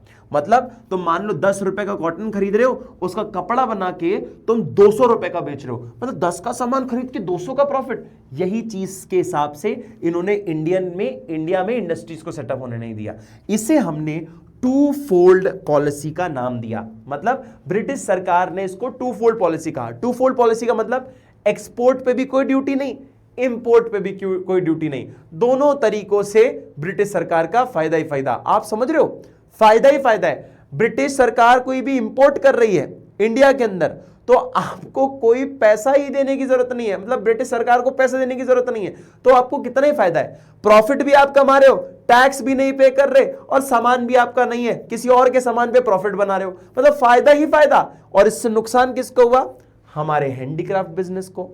Adverse effects on decline of handicraft industry. बेटा जो हाथ से बना रहे थे ना कॉटन के कपड़े, जो हाथ से अपने हैंडीक्राफ्ट चीजें बना रहे थे ना, अब बाहर से बना हुआ फिनिश गुड आने लगा तो लोगों ने हाथ से बनी हुई चीजों को त्यागने लग गए। जिससे हुआ क्या, जो हमारे फेमस आर्टिशियंस थे, जो हाथ से बनाने वाले जो कलाकार लोग थे, उन कलाकार लोगों के पास ऑर्डर नहीं आने लग गए क्योंकि बाहर से सामान आता था। अब ऑर्डर्स नहीं आए तो हुआ क्या, अनएम्प्लॉयमेंट होना चालू हो गया देश के अंदर, हेवी अनएम्प्लॉयमेंट। जब आपका ये कोई सामान खरीदेगा ही नहीं तो आपको क्या करना होगा, आप अनएम्प्लॉयड हो जाओगे। आपसे कोई सामान ही खरीदना नहीं चाहता है, कोई आ ही नहीं रहा है आपके पास कि भैया ये सामान दे दो, भैया ये दे दो, भैया ये दे दो, कोई बोलने ही नहीं आ रहा है, तो आप बनाओगे क्या, घर कैसे चलाओगे अपना? तो आपके यहां पे हुआ क्या, हेवी अनएम्प्लॉयमेंट हुआ, बेरोजगारी बढ़ गई। जितने भी लोग हेवी हैंडीक्राफ्ट इंडस्ट्री में काम करते थे उन सब के पास अब जॉब चली गई, काम चला गया, क्योंकि कोई सामान ही नहीं बुलवाता। ठीक है। एक और बहुत इंपॉर्टेंट चीज क्या हुआ, increase in import of finish goods from Britain. Britain से जो फिनिश गुड आते थे उन्होंने इनके लिए कंपटीशन बढ़ा दिया कि भाई ब्रिटेन से बना हुआ सामान आ रहा है, हम तो वो खरीदेंगे, हमारे बगल में जो बेच रहा है उससे थोड़ी खरीदेंगे, वो तो हाथ से बनाता है, ब्रिटेन से तो मशीन से बन के आता है, उसका खरीदेंगे हम सामान, भले ही महंगा पड़ रहा हो, भले ही महंगा पड़ रहा हो, लेकिन वही खरीदेंगे, वही खरीदेंगे। ये फायदा मिला किसको, ब्रिटेन को। हमें तो नुकसान ही था बेटा। एक और बहुत बड़ा नुकसान क्या हुआ, हैंडीक्राफ्ट जो था हमारे देश का, ये था टैक्स, ये था टैक्सेबल। मतलब कोई भी हैंडीक्राफ्ट इंडिया के बाहर अगर भेज रहे हो, इंडिया के बाहर अगर किसी भी हैंडीक्राफ्ट को भेज रहे हो तो आपको उसके ऊपर टैक्स देना पड़ेगा। मतलब आप जब यहां पे रॉ मटेरियल ब्रिटेन को भेज रहे थे तो टैक्स नहीं दे रहे थे, लेकिन हमारा बनाया हुआ सामान अगर हैंडीक्राफ्ट है तो आपको उसके ऊपर टैक्स देना पड़ेगा। ये देख रहे हो, मतलब अगर 100 रुपए का ये कप है तो जाते जाते ये कितने का हो जाएगा, 300 रुपए का हो जाएगा। और कोई इंसान वहां पे 100 रुपए की चीज 300 में क्यों खरीदेगा? मान लो स्पेन में किसी व्यक्ति ने एक कप मंगाया आपसे, आपने इंडिया में बनाया और आपने इंडिया से सामान भेजा, तो ब्रिटिश सरकार ने इस पर 200% टैक्स लगा दिया कि अब भैया आप कोई भी सामान बाहर बेचोगे हम उस पर पैसा चार्ज करेंगे। ब्रिटेन को भेज रहे हो तो कोई चार्ज नहीं करेंगे, बाकी देशों को भेज रहे हो तो चार्ज करेंगे। कितना चार्ज करेंगे? 200%। तो क्या हुआ, 100 की चीज जब 300 की पड़ेगी, दुगना तिगना दाम पे पड़ेगा आपको, तो क्या करोगे आप ऑब्वियस सी बात नहीं खरीदोगे। तो देश विदेश से लोगों ने ऑर्डर देना बंद कर दिया और ये सारा इंपैक्ट हमारे हैंडीक्राफ्ट इंडस्ट्री को झेलना पड़ा। ये इंडस्ट्रीज को चाहते ही नहीं थे कि हमारे देश में डेवलप हो जाए। सोचो नहीं तो इतनी बड़ी कलाकृतियां, इतने खतरनाक आर्टिशियंस या कलाकार लोग जो थे हमारे देश में, जिन्हें ताजमहल बनाया, जिन्होंने ऐसे कई सारी सुंदर सुंदर एंटिक पीसेस बनाई, वो कलाएं कैसे छूट गई, अचानक से कैसे गुमनाम हो गई? वो उनका रीजन ये था कि हम बड़ी मटीरियलिस्टिक हो गए। ऐसी चीजें कि मटीरियल जो आपका मशीन से बना हुआ है उसको प्रेफर करेंगे, देश की चीजों को जाने दो, बाहर में जाएंगे, इनकी कोई जरूरत नहीं है। ये सब चीजों का देखने को मिला। ये इंडस्ट्रीज को सेटअप ही नहीं होना देना चाहते थे। पहली चीज डी इंडस्ट्रियलाइजेशन, इंडस्ट्रीज का सेटअप ही मत होने दो।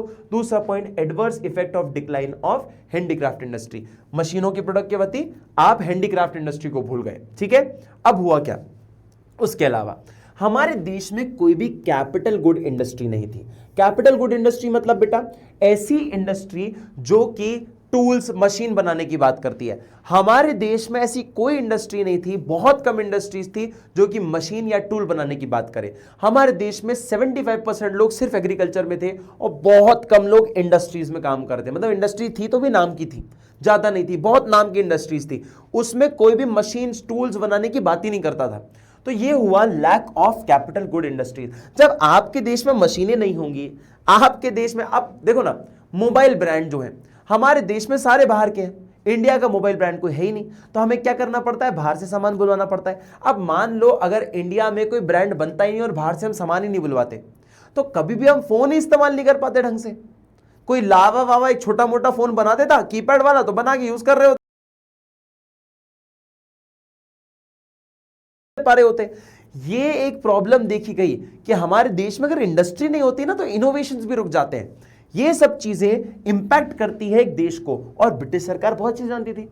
Britishers ruler did not pay any attention to the promotion of capital good industry. वो नहीं चाहते थे कि आपके देश में कैपिटल गुड इंडस्ट्रीज हो, मशीन्स बने, टूल बने, क्योंकि आप अगर इस चीज पे आ गए कि आपने मशीनों का इस्तेमाल करने लग गया, टूल्स का इस्तेमाल करने लग गया, तो शायद आप कॉटन से अपना कपड़ा खुद बना लेते, शायद आप बाकी जो हैंडीक्राफ्ट हाथ से बना रहे थे वो मशीनों की मदद से बना लेते, तो शायद आप भी ब्रिटेन में जो इंडस्ट्री काम कर रही है वही सेम काम आप इंडिया में भी करने लग जाते, जिससे कि नुकसान ब्रिटिशर को होता, आपको नहीं, आपको तो फायदा हो जाता। ये किसी भी सेंस में नहीं चाहते थे इंडियंस को फायदा हो जाए। During the British rule there was hardly any capital good industry and Britisher ruler did not pay any attention to their promotion. इन्होंने सोचा ही नहीं कि हम प्रमोट करें। ठीक है, चौथा पॉइंट, जीडीपी में कंट्रीब्यूशन काफी कम होना। कैसे? अब ऑब्वियस सी बात है, मैंने आपको बताया 75% पॉपुलेशन एग्रीकल्चर में काम कर रही है। ठीक है, इसमें एग्रीकल्चर में काम कर रही है। ठीक है, 25% पॉपुलेशन जो है उसमें से भी कई सारी जगह पे लोग काम कर रहे हैं, जिसमें एक पॉइंट है आपका इंडस्ट्रियल सेक्टर। अब आप एक जरा बात को सोचो, 25% के बाद भी कुछ थोड़े बहुत परसेंटेज लोग अगर इंडस्ट्रियल सेक्टर में काम कर रहे हैं, पहली बात तो हमारे देश में इंडस्ट्रीज ही नहीं थी, जो भी थी उनका भी इन्होंने सत्यानाश कर दिया, और बची कुची जो भी इंडस्ट्रीज होंगी उनका जीडीपी में कंट्रीब्यूशन क्या होगा? जीडीपी क्या होता है? आपके देश में कितना प्रोडक्शन हो रहा है। तो हमारे देश में प्रोडक्शन तो एग्रीकल्चर में ही हो रहा था, बस एग्रीकल्चर में ही प्रोडक्शन हो रहा था। इंडस्ट्री तो होती तो कंट्रीब्यूशन होता, इंडस्ट्रीज ही नहीं थी तो कंट्रीब्यूशन कितना होगा? इसीलिए जीडीपी में कंट्रीब्यूशन काफी कम था इंडस्ट्रियल सेक्टर का। इंडस्ट्रीज होती तो हम प्रोडक्शन करते तो जीडीपी में कंट्रीब्यूट करते। इंडस्ट्रीज ही नहीं है तो प्रोडक्शन उतना नहीं हुआ तो जीडीपी में कंट्रीब्यूशन कैसे होगा? यही सेम चीज यहां पर लिखी गई है। लो कंट्रीब्यूशन ऑफ जीडीपी की, लो कंट्रीब्यूशन इन जीडीपी मतलब जीडीपी में कंट्रीब्यूशन इंडस्ट्रियल सेक्टर का काफी कम था, क्योंकि इंडस्ट्रीज ही नहीं थी। पांचवा point, limited role of public sector. Public sector का रोल काफी कम माना गया। क्यों? पब्लिक सेक्टर मतलब सरकारी सेक्टर, ऐसे सेक्टर जो कि जिसमें पब्लिक का इंटरेस्ट होता है, पब्लिक का वेलफेयर किया जाता है, ऐसे सेक्टर्स यहां पर बहुत ही लिमिटेड थे। जैसे सबसे पहले कुछ आपके remain confined only to the railways, power generation, communication, port and other departmental undertakings. देखो, ये कुछ ऐसे सेक्टर्स थे जहां पे सरकार काम कर रही थी, लेकिन ये बहुत कम सेक्टर थे। रेलवेज का हो गया काम, पावर जनरेशन का हो गया, कम्युनिकेशन का हो गया, पोर्ट्स का हो गया, क्योंकि भैया ट्रेड सारे पोर्ट्स के थ्रू हो रहे हैं। अदर डिपार्टमेंटल अंडरटेकिंग्स, कोई दूसरे और थोड़ी बहुत अंडरटेकिंग्स होंगी जिनका इस्तेमाल किया जा रहा होगा देश में काम करने के लिए। तो इंडस्ट्रीज के नाम पे सरकार भी बहुत लिमिटेड काम कर रही थी। ठीक है, ये सारी की सारी चीजें अगर आप देखो और कंक्लूड करो तो आपको पता चलेगा कि हमारे इंडस्ट्रियल सेक्टर की हालत तो और ज्यादा खराब थी, एग्रीकल्चर सेक्टर से भी ज्यादा। मतलब इंडस्ट्रियल सेक्टर हो तो बोलेंगे ना खराब है ही नहीं, ना के बराबर था। ठीक है, बहुत कम सेक्टर काम कर रहा था। क्लियर, समझ आया? तो इसका फटाक से एक स्क्रीनशॉट ले लो जल्दी से। ठीक है बेटा, अब इसमें एक इंपॉर्टेंट पॉइंट आता है कि इंडस्ट्रियल सेक्टर में 3 मेजर काम हो रहे थे। 3 मेजर काम क्या? अगर आप देखोगे तो सबसे पहले था, इंडिया जो था वो एक्सपोर्टर था प्राइमरी प्रोडक्ट्स का। प्राइमरी प्रोडक्ट्स जैसे आपके रॉ मटेरियल्स जो होते हैं उन्हें हम प्राइमरी प्रोडक्ट्स कहते हैं। उसके बाद वो सेकेंडरी प्रोडक्ट्स में कन्वर्ट होते हैं जब उसकी मैन्युफैक्चरिंग हो जाती है फिनिश गुड। तो इंपोर्टर था फिनिश गुड का, मतलब हम यहां से बेचते थे कॉटन और बदले में वहां से कॉटन का कपड़ा बन के आता था, जो कि यही चीज आपकी लिखी हुई है। India was exporter of primary products such as raw silk, cotton, wool, sugar, indigo, jute etcetera, ये सब हम एक्सपोर्ट करते थे। We were the exporter of primary goods, मतलब रॉ मटेरियल जो था हम ये सब एक्सपोर्ट करते थे। ये पॉइंट इस वाली चीज का पॉइंट है, तो इस बात को याद रख लेना, ये इसका पॉइंट है। India was the importer of finish good, finish consumer goods like cotton, silk and woollen clothes, कि जितने भी कपड़े थे कॉटन के, वूल के, सिल्क के, ये सारा रॉ मटेरियल हमारे यहां से जाता था और बाहर से कपड़ा बन के हमारे यहां देश में आता था। ठीक है, फिर दूसरा पॉइंट क्या मिला हमें, monopoly control of British rule. British rule ने एक मोनोपोली चालू कर दी थी। मोनोपोली मतलब एक तरीके से सिर्फ अकेला प्लेयर, गुंडा राज, कि मैं ही हूं और मेरे अलावा कोई है ही नहीं, जो मैं बोलूंगा वही होगा, जैसा मैं बोलूंगा वैसे ही करना पड़ेगा। ये ब्रिटिश सरकार ने मोनोपोली रूल चालू कर दिया था। जैसे कि हमारे देश के आधे से ज्यादा जो ट्रेड है, कि मैं जितना भी आधे से ज्यादा सामान भेजूंगा बाहर, इंडिया से बाहर किसी को भेजूंगा, तो आधे से ज्यादा सामान मुझे भेजना पड़ेगा ब्रिटेन को। ठीक है, more than half of India's trade was restricted. Restricted मतलब आप रिस्ट्रिक्ट हो, आप अपने मन मर्जी से नहीं कर सकते। आप अगर बाहर सामान भेज रहे हो, अगर आप 100 किलो सामान भेज रहे हो, तो आपको 50 किलो से ज्यादा सामान कहां भेजना पड़ेगा, ब्रिटेन को भेजना पड़ेगा। Britain while the rest with few other countries such as China, Ceylon, now known as Sri Lanka, and Persia, now known as Iran। देखो, आधे से ज्यादा आपको ट्रेड कहां करना है, ब्रिटेन करना है। कोई भी सामान भेजोगे, मान लो 100 किलो सामान आप बना रहे हो, उसमें से 100 किलो अगर आप बाहर भेज रहे हो, तो 50 से ज्यादा किलो, मान लो 60 किलो आपको ब्रिटेन भेजना पड़ेगा। ठीक है, बचा हुआ 40 किलो कहां भेज सकते हो, कुछ देश वो भी ब्रिटेन सरकार डिसाइड करेगी, जैसे कि चाइना, सिलियन, जैसे कि श्रीलंका, पहले सिलियन बोलते थे अब श्रीलंका बोलते हैं, और तीसरा देश जो कि है ईरान, आज के नाम से पहले पर्शिया नाम से जाना जाता था। ठीक है, अच्छा, अब ये ट्रेड करने के लिए रास्ता जो सबसे इंपॉर्टेंट था ब्रिटेन और इंडिया के बीच में, उस टाइम पे एयरपोर्ट फैसिलिटीज इतनी अच्छी नहीं थी, एयरप्लेन फैसिलिटीज इतनी अच्छी नहीं थी, सारा ट्रेड हम पानी के थ्रू करते थे, शिप्स के थ्रू करते थे, पोर्ट्स के थ्रू करते थे। तो इन्होंने क्या किया, नॉन स्टॉप रूट बनाया, एक ऐसा रूट जिसमें आपको रुकना ना पड़े, इंडिया से चालू करो और ब्रिटेन पे जाके रुको, नॉन स्टॉप और बहुत ही छोटा रूट। एक रूट था जिसका नाम था Suez canal. Opening of Suez Canal in 1869 served as the direct route for the ship operating between India and Britain। ठीक है, इंडिया की स्पेलिंग थोड़ी सी ऊपर नीचे है, इसको देख लेना एक बार। क्या बोला बेटा, सुएज कनाल 1869 में लॉन्च हुआ, ओपन हुआ, और एक कनाल ने पता है क्या किया, कई किलोमीटर्स का रास्ता कम कर दिया, कि अफ्रीका से दूर होते हुए ब्रिटेन जाया जाता था, कि इंडिया से चालू हुआ, फिर इधर ये देखो क्या होता था, मैं आपको बना के दिखा देता हूं। ये है ब्रिटेन, मान लो ये ब्रिटेन है, ये ब्रिटेन है, ठीक है, और ये है इंडिया, ये है इंडिया, और यहां है अफ्रीका, ठीक है। इंडिया से पहले सामान कैसे जाता था, इंडिया से गया और अफ्रीका से घूम के जाया जाता था ब्रिटेन में। ठीक है, लेकिन एक नया रास्ता बनाया गया, नया रास्ते का नाम था सुएज कनाल। क्या था बेटा, सुएज कनाल। ये जो नया रास्ता था इसे कहा गया सुएज कनाल। ये काफी छोटा रास्ता था। क्या था बेटा, काफी छोटा रास्ता था। Suez canal was a very shorter route. क्या था, अच्छा एक ही है, रुक जा।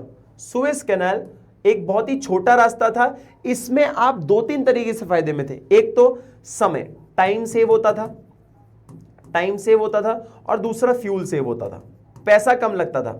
ठीक है, फ्यूल सेव होता था, आपसे पैसा भी कम सेव हो रहा है, आप डिस्टेंस भी कम कर रहे हो, और उसके साथ साथ समय भी बच रहा है। हर एक चीज से सुएज कनाल में फायदा होता था। ये था हमारा सुएज कनाल, जो कि ब्रिटिशर्स ने हम इंडिया के साथ ट्रेड करने में इस्तेमाल किया इसको कई ज्यादा। तो आपके पास दो तीन इंपॉर्टेंट पॉइंट क्या आ गए यहां पे। एक तो पहली बात, सुएज कनाल कब लॉन्च हुआ, कब ओपन हुआ, वो डेट याद रखना है, 1869, ये आपको एमसीक्यू में आएगा। दूसरी चीज, आपके पास आधे से ज्यादा ट्रेड कहां के लिए रिस्ट्रिक्टेड थे? ब्रिटेन के लिए रिस्ट्रिक्टेड थे। और बचे हुए कौन से देश थे जिनके साथ आप ट्रेड कर सकते थे या करते थे? तो आप था पर्शिया, पर्शिया मतलब ईरान, सिलियन मतलब श्रीलंका और चाइना। ये 4 देशों के नाम आपको याद रखने हैं, ब्रिटेन, चाइना, सिलियन मतलब श्रीलंका और पर्शिया मतलब ईरान। ठीक है, अब आता है third point. Third point is drain of Indian wealth during British rule. British rule के टाइम पे इंडिया की वेल्थ को ड्रेन किया जा रहा था। अब वेल्थ कैसे ड्रेन होती है सर? देखो, जितना भी पैसा आप कमा रहे हो, देखो इंडिया से इतना सारा एक्सपोर्ट हो रहा है। एक्सपोर्ट करना मतलब आप इंडिया से सामान भेज रहे हो, बाहर के देश से पैसा आ रहा होगा, हाँ या ना?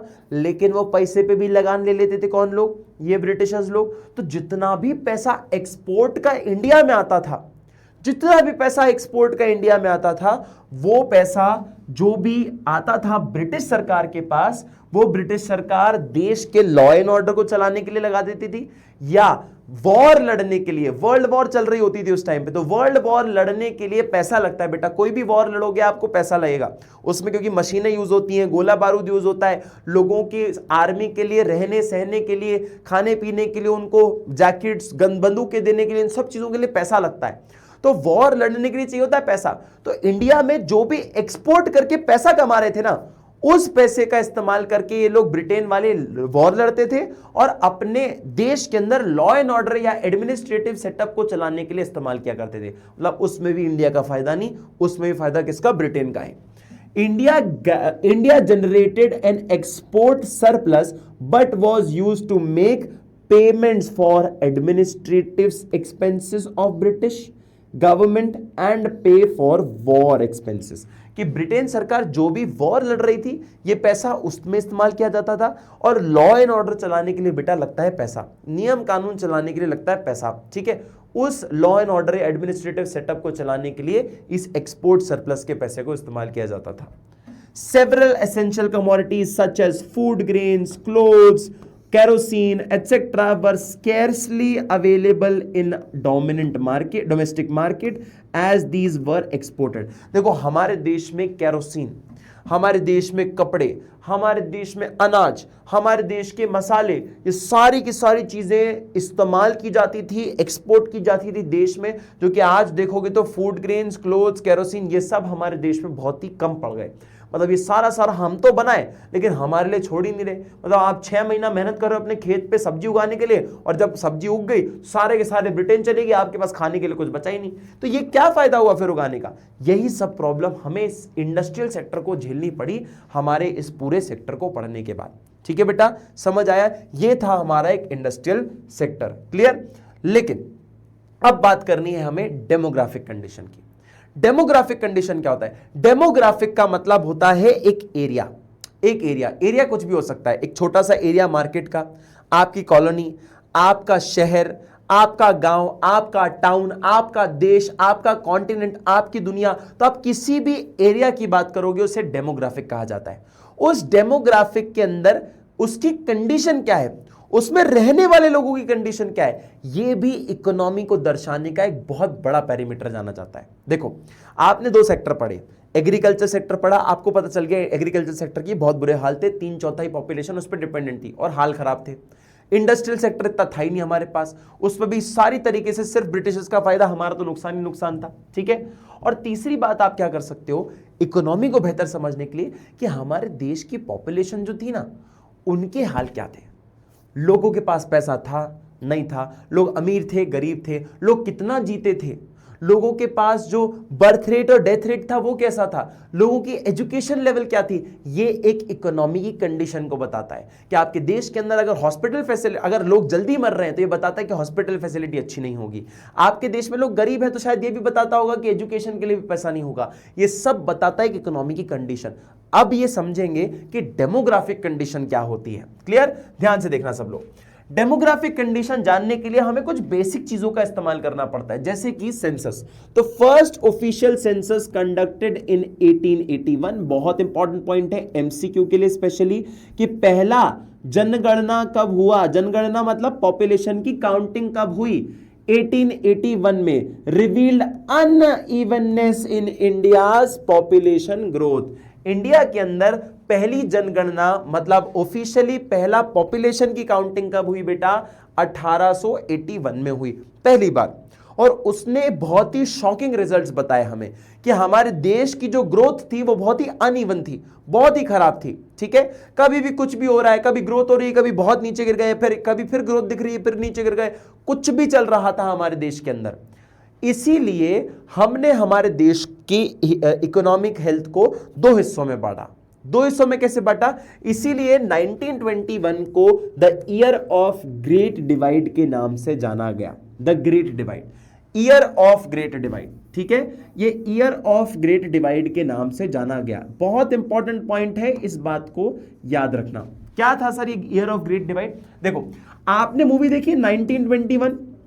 1921 जो थी मूवी, वो 1920 का सीक्वल पार्ट था, है ना? वो भूतों वाली मूवी जो थी, जिसमें चुड़ैल ऐसे उल्टी उल्टी चल जाती थी, उल्टी चलती थी, है ना?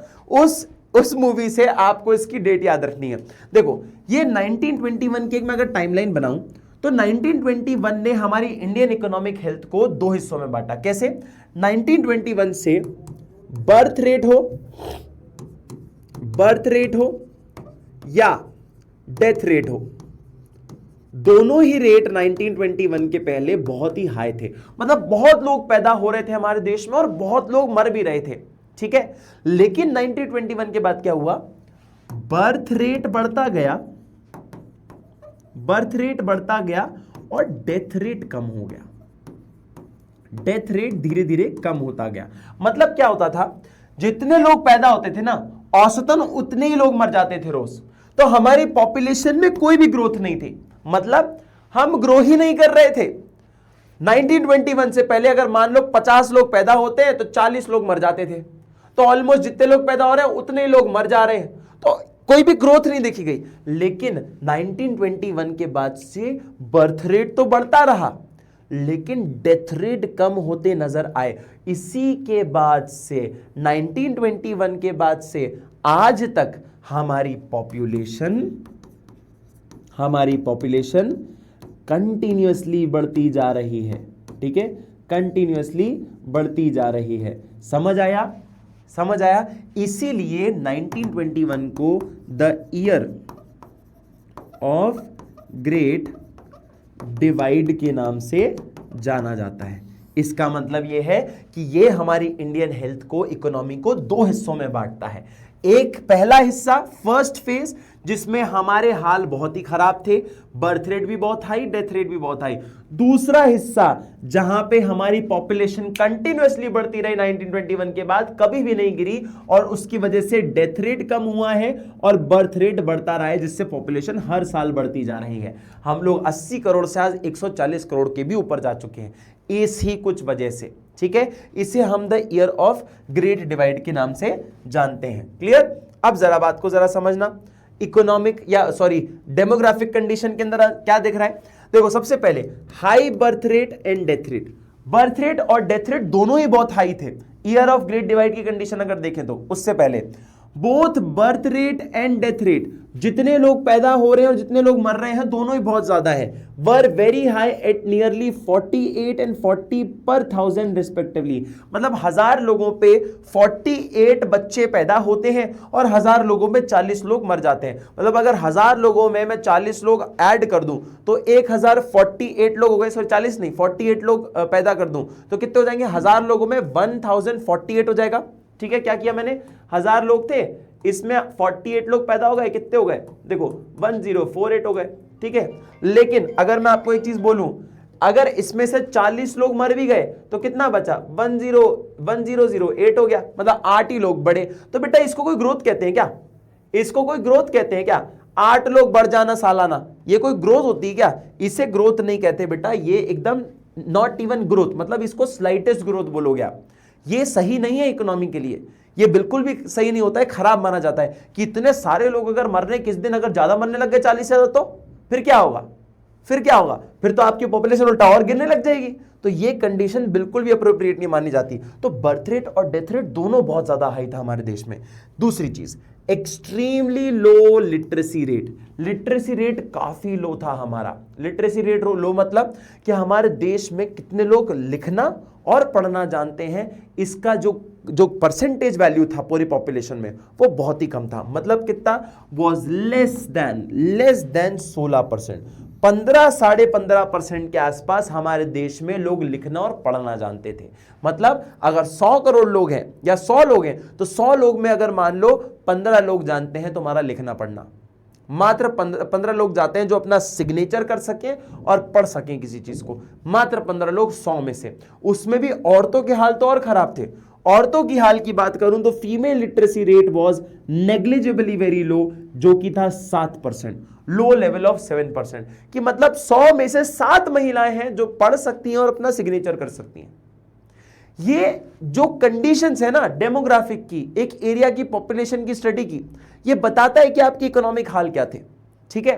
तीसरी चीज, poor health facilities, either they were unavailable to the mass audience या पॉपुलेशन और when available were highly inadequate. क्या बोला कि यार एक तो पहली बात हॉस्पिटल फैसिलिटीज वैसे ही हमारे लिए तो थी नहीं, इंडियन लोगों के लिए वैसी हॉस्पिटल फैसिलिटीज नहीं थी, और अगर मान लो मिल भी जाए तो बीमारियों का ही पता नहीं चल पाता था, क्योंकि इतनी इनएडिक्वेट थी कि भाई ना दवाई है ना मशीनें हैं ना कुछ कर सकते हो आप। इलाज के लिए इतनी फैसिलिटी नहीं थी कि अगर हॉस्पिटल गलती से मिल भी गया तो आप उसमें अपना इलाज करवा पाओ और अपने आप को बचा पाओ।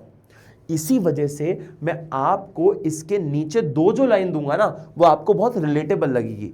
जब हॉस्पिटल फैसिलिटी इतनी खराब, मतलब पहली बात तो हॉस्पिटल है ही नहीं, दूसरी चीज अगर मिल जाए तो उस पर इतनी व्यवस्था ही नहीं है कि आप अपना इलाज करा पाओ। इस वजह से हमारे देश के अंदर हाई इन्फेंट मोर्टालिटी रेट था। एक एक वर्ड के शब्द पकड़ना समझ आएगा। हाई मतलब ज्यादा, इन्फेंट मतलब बच्चा, शिशु बच्चा जो कि 1 साल से कम उम्र का है, पैदा हुआ है और 1 साल मतलब फर्स्ट बर्थडे भी नहीं मनाया उसने अपना, उसे इन्फेंट कहते हैं। मोर्टेलिटी मतलब मर गया है। रेट मतलब एक उस रेट को बताता है कि पर 1000 कितने बच्चे अपना पैदा होने के बाद फर्स्ट बर्थडे भी नहीं मना पाते थे, उसकी कंडीशन बताता है, क्योंकि हॉस्पिटल फैसिलिटीज हमारे पास बहुत ही घटिया या पुअर थी। देखो infant mortality rate was quite high, about 218 पर 1000। मतलब अगर 1000 बच्चे पैदा हो रहे हैं ना हमारे देश में, उसमें से 218 बच्चों की मौत हो जाती थी फर्स्ट बर्थडे बनाने से पहले। जो बच्चा पैदा होता है ना बेटा, उसका बोन मैरो इतना वीक होता है कि वो किसी भी बड़ी बीमारी को फाइट नहीं कर सकता। बहुत ही टेक केयर करनी पड़ती है बच्चों की। तुमने देखा होगा गर्मी भी होगी तो भी स्वेटर बना के रखेंगे, गर्मी भी होगी या कुछ भी होगा तो बहुत ज्यादा टेक केयर करनी पड़ती है। सर्दी जुकाम बहुत जल्दी हो जाता है, बहुत ही फ्रेजाइल होता है बच्चा बेटा, है ना। ये 1000 लोगों पे 218 बच्चों की मौत होती थी। तुम सोच रहे हो, मतलब हर 10 में से 2 बच्चे थे जो जी नहीं पाते थे, क्योंकि हॉस्पिटल फैसिलिटीज उतनी अच्छी नहीं है। ये हाल थे हमारे देश के, और इसीलिए शायद पॉपुलेशन का रेट हमारे बचपन में या हमारे दादाओं की एज में बहुत ज्यादा था कि बच्चे इतने सारे हो रहे हैं, क्योंकि नहीं पता कौन सा बच्चा जिंदा रहेगा कौन सा नहीं। तो बहुत सारे बच्चे भी होते थे उस टाइम पर, ये वन ऑफ द रीजन माना जाता था। उसके बाद एक और इंपॉर्टेंट पॉइंट, लो लाइफ एक्सपेक्टेंसी। बेटा अगर हॉस्पिटल फैसिलिटी अच्छी नहीं है तो सिर्फ बच्चे ही मरेंगे क्या? इंसान भी मर सकता है। तो हमारे पास इतनी खराब कंडीशन थी हेल्थ की या हॉस्पिटल की कि एक इंसान अपनी प्रॉपर बीमारी का इलाज भी नहीं करवा पा रहा है, और बेसिक बीमारियों से भी ना बचकर वो इंसान अपनी दम तोड़ देता है। आप सोचो, एवरेज लाइफ एक्सपेक्टेंसी का मतलब है कि औसतन एक आदमी कितना जिएगा। हमारे देश में वो एक्सपेक्टेंसी 32 साल थी। बेटा आप कितने लोग हैं जिनके माँ बाप की उम्र इससे ऊपर है? आप कितने लोग ऐसे देख रहे हो जिनके माँ बाप की उम्र इससे ऊपर है? 32 साल से ऊपर के लोग हैं वो। आप सोचो, ये उस टाइम की बात है जब औसतन एक आदमी मात्र 32 साल जीता था। क्यों? क्योंकि कोई भी अगर ऐसी बड़ी बीमारी हो गई हल्की सी जिसके लिए इमीडिएट हॉस्पिटल फैसिलिटी की जरूरत है, हॉस्पिटल फैसिलिटीज ही नहीं होती थी कि इंसान को बचाएं। तो बचाएं कैसे? तो हर ही कोई बीमारी आ जाए और लोग भैया मर जाते थे। तो एवरेज लाइफ कितनी थी एक इंसान की इंडिया के अंदर? 32 साल, जो कि आज जाके 67 ईयर्स के आसपास आ गई है। ठीक है, ये था हमारे इंडियन इकोनॉमी के हाल, ये थे हमारे लोगों के हाल। ये देखो हमारे देश में ये कंडीशन है, फर्स्ट ऑफिशियल सेंसस हुआ, ये हमारे देश में भूखमरी जो हुई, लोगों को खाना नहीं मिलता था, न्यूट्रिशन नहीं मिलता था, इस वजह से कैसे ज़ॉम्बी की तरह दिखते थे ये लोग, और गरीबी, एजुकेशन का लेवल देखो कितना कम। ये सब हमारे देश की हालत थी। और भैया इसके ऊपर कोई नंबर नहीं है, wide spread of poverty, actual कोई डेटा नहीं है कि गरीबी को दिखा सके, लेकिन ये कोई मसला नहीं है समझने में कि गरीबी थी हमारे देश में या नहीं थी। ये हम सबको पता है कि अगर इतना डेवलप होने के बाद भारत आज भी इतनी गरीबी का सामना करता है तो हमारे पूर्वजों ने, हमारे जो दादा दादा या दादा के भी दादा ने कितनी गरीबी का सामना किया, इसमें कोई संदेह या कोई डाउट नहीं है। ये सबको पता है और बहुत अच्छे से पता है कि हमारे देश में बहुत ज्यादा गरीबी रही और बहुत ज्यादा गरीबी उन्होंने सही है। क्यों? क्योंकि ब्रिटिशर्स ने हमारा ऐसा हाल किया था। ये बताता है हमारे ब्रिटिशर्स इंडियन इकोनॉमी के हाल। ठीक है, पहले इसका फटाक से स्क्रीनशॉट ले लो तुम लोग। अब आपने ये चीज समझ ली कि एक डेमोग्राफी की कंडीशन क्या थी, आपके देश के लोगों की पॉपुलेशन के क्या हाल थे, लेकिन आपको यह भी समझना पड़ेगा कि ये लोग सिर्फ और सिर्फ भीख नहीं मांग रहे थे, काम भी कर रहे थे। तो अगली बात जो है अपना है ऑक्यूपेशनल स्ट्रक्चर।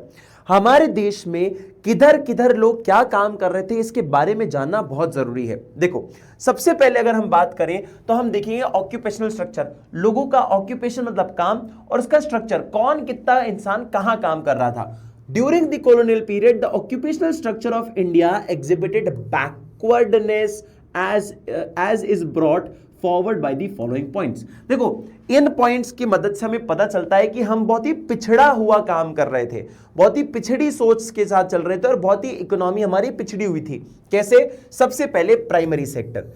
प्राइमरी सेक्टर वो सेक्टर होता है बेटा जहां पे आप एग्रीकल्चर करते हो, जहां पे आप एक्सट्रैक्शन करते हो, कोई भी सामान जो कि रॉ मटेरियल या उगाने से, प्रोडक्शन करने से, मतलब प्रोडक्शन भी बोलूंगा, किसी क्रॉप का प्रोडक्शन करने से, कोई एक्सट्रैक्शन करने से, कोई जेनेटिक इंडस्ट्री से, इनसे अगर रिलेटेड होगा तो उसको प्राइमरी इंडस्ट्री कहा जाता है, सेक्टर कहा जाता है। The primary sector accounted for the largest share of the workforce, which remained at a high of 70 to 75%। मतलब 70 से 75% लोग जो थे वो प्राइमरी इंडस्ट्री में काम कर रहे थे, जिसके अंदर एग्रीकल्चर, एनिमल हस्बेंड्री, फिशिंग जैसे काम आते थे। देखो इंसान खेती कर रहा हो, इंसान फिशिंग कर रहा हो, इंसान एनिमल हस्बेंड्री कर रहा हो, जैसे डेयरी फार्मिंग हो गया है ना, डेयरी चला रहा हो, अंडे वंडे का काम हो गया, चिकन का काम हो गया, ऐसे कोई भी रिलेटेड काम हो गए। पोल्ट्री होता है ना, पोल्ट्री फार्मिंग होता है, पॉटरी होता है जिसमें पॉट्स बनाने होते हैं। पोल्ट्री फार्मिंग का मतलब होता है अंडों के साथ, हेन्स के साथ काम करना। ये सब 70 to 75% ऑफ पॉपुलेशन इंडिया की कर रही थी। 10% लोग क्या कर रहे थे बेटा? सेकेंडरी इंडस्ट्री में काम कर रहे थे। मतलब 70 to 75% लोग यहां पे थे, ठीक है, 10% लोग इधर थे और बचे हुए 15% से 20% लोग इधर थे, इधर की साइड थे। देखो क्या बोल रहे हैं, सेकेंडरी इंडस्ट्री। सेकेंडरी इंडस्ट्री क्या करता था? जितना भी प्राइमरी सेक्टर रॉ मटेरियल बनाता था उसका इस्तेमाल करके फिनिश्ड गुड बनाता था। जैसे मान लो कि इन लोगों ने गन्ने उगाए, इनने क्या उगाया बेटा? शुगर केन उगाया, ठीक है, शुगर केन उगाया, शुगर केन उगाया। इस शुगर केन को भेजा जाता था शुगर मिल्स में। ये देखो शुगर केन जा रहे हैं शुगर मिल्स में, ये शुगर मिल्स में शुगर केन जाए जाते थे और वहां पर ये शुगर केन से शक्कर बनाने का काम होता था। ये शक्कर बनाने वाला काम जो है वो सेकेंडरी इंडस्ट्री का माना जाता है। प्राइमरी इंडस्ट्री रॉ मटेरियल बनाने या ऐसी एक्टिविटीज जो कि बहुत ही प्राइमरी लेवल पे होती है, फर्स्ट स्टेप होता है किसी भी चीज को प्रोडक्शन करने का, उसको माना जाता है। उस रॉ मटेरियल का इस्तेमाल करके कोई फिनिश्ड गुड बनाना या सेमी फिनिश्ड गुड बनाने को हम सेकेंडरी इंडस्ट्री कहते हैं। जैसे कि ये क्या होता था बेटा? 10% का हिस्सेदारी थी इनकी, शुगर मिल्स हो गया, कंस्ट्रक्शन हो गया, कंपनीज हो गई, सीमेंट बनाने का काम हो गया, ये सब क्या है बेटा? सेकेंडरी इंडस्ट्री का पार्ट माना जाता है। ठीक है, बचे हुए 15 से 20% जो सेक्टर था वो किसके लिए काम किया करता था? वो काम करता था बेटा आपके सर्विस या टर्शरी सेक्टर के लिए। टर्शरी सेक्टर क्या करता है? सेकेंडरी सेक्टर और प्राइमरी सेक्टर दोनों को मदद करता है, दोनों को हेल्प करता है। जैसे कि ट्रांसपोर्टेशन हो गया बेटा, अगर कोई भी फसल उगाओगे तो आपको सामान जो है शुगर केन को गांव से उठा के, विलेज से उठा के, एग्रीकल्चर फील्ड से उठा के फैक्ट्री तक ले जाना होगा। ट्रांसपोर्टेशन का काम है, देखो इसका सामान उठा के इसके तक लेके गए। शक्कर बनेगी तो पूरी दुनिया में, देश में बांटना होगा, कैसे बचाओगे? ट्रांसपोर्टेशन की मदद से उठाओगे, ठीक है। इनको भी पैसे की जरूरत पड़ेगी, इनको भी पैसे की जरूरत पड़ेगी, कौन हेल्प करेगा? फाइनेंस सेक्टर करेगा, बैंक हेल्प करेंगी, है ना। उसके साथ साथ एजुकेशन, जैसे कि हम लोग, मैं अगर आपको कोई भी चीज पढ़ा रहा हूं, ये क्या है? एक सर्विस है, तो 15 से 20% लोग सर्विस सेक्टर में या टर्शरी सेक्टर में काम कर रहे थे, ठीक है। कि भैया मैं जो भी आज आपको पढ़ाऊंगा, या तो आप उसको सेकेंडरी सेक्टर में इस्तेमाल करोगे या उसको प्राइमरी सेक्टर में इस्तेमाल करोगे, कोई ना कोई सेक्टर में तो इस्तेमाल करोगे। दिस इज नोन एज आपका टर्शरी सेक्टर। तो ये हमारे काम का डिस्ट्रीब्यूशन था।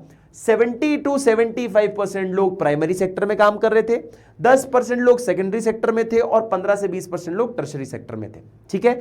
लेकिन एक बहुत इंपॉर्टेंट पॉइंट जो कि आपको यहां पर देखने को मिलेगा, ये था रीजनल वेरिएशन देखने को मिला। What is regional variation? Regional variation का मतलब है कि आपको देश के अलग अलग रीजन में कुछ बदलाव देखने को मिला। कैसा, क्या बदलाव था रीजनल वेरिएशन में? तमिलनाडु, केरला, कर्नाटका, आंध्र प्रदेश, महाराष्ट्र एंड वेस्ट बंगाल, ये कई ऐसे राज्य थे, रीजन्स थे, जिनमें यह विटनेस किया गया कि इनका डिक्लाइन हुआ डिपेंडेंसी किस पे? वर्कफोर्स का, एग्रीकल्चर पे। मतलब महाराष्ट्र हो, वेस्ट बंगाल हो, आंध्र प्रदेश हो, कर्नाटक हो, तमिलनाडु हो या केरला हो, इन लोगों ने एग्रीकल्चर पे काम करना कम कर दिया। मतलब बहुत सारे लोग जो एग्रीकल्चर पे डिपेंडेंट थे अपने रोजगार के लिए, वो डिपेंडेंसी इनने कम कर दी। और अब आदमी क्या करेगा अगर एग्रीकल्चर नहीं करेगा? ये लोग काम छोड़ छोड़कर कोई दूसरा काम करने लग गए। दूसरा काम क्या था? इंक्रीज इन मैन्युफैक्चरिंग या सर्विस सेक्टर। मतलब तमिलनाडु, केरला, कर्नाटक के अंदर लोग फार्मिंग वगैरह छोड़कर या तो इधर चले गए, सेकेंडरी सेक्टर में चले गए, शक्कर बनाने लग गए, सीमेंट बनाने लग गए, कोई ऐसा काम करने लग गए, कंस्ट्रक्शन करने लग गए, या वो बैंकिंग, फाइनेंस, एजुकेशन, ट्रांसपोर्टेशन, इनमें चले गए। तो बेसिकली इन कुछ देशों नहीं, राज्यों में यह देखने को मिला कि आपने एग्रीकल्चर पे डिपेंडेंसी हटाकर कहां पे चालू कर दी? मैन्युफैक्चरिंग और सर्विस इंडस्ट्री में डिपेंडेंसी बढ़ा ली, ठीक है। लेकिन इसका ऑपोजिट कुछ और राज्य में देखने को मिला, increase in the workforce of agriculture, कि एग्रीकल्चर में डिपेंडेंसी बढ़ गई, लोग एग्रीकल्चर पे काम करने लग गए। किन किन राज्यों में? ओडिशा, राजस्थान और पंजाब। ये 3 स्टेट ऐसे थे जहां पे इन लोगों ने तो एग्रीकल्चर छोड़ के बाकी सेक्टर में काम करना चालू कर दिया।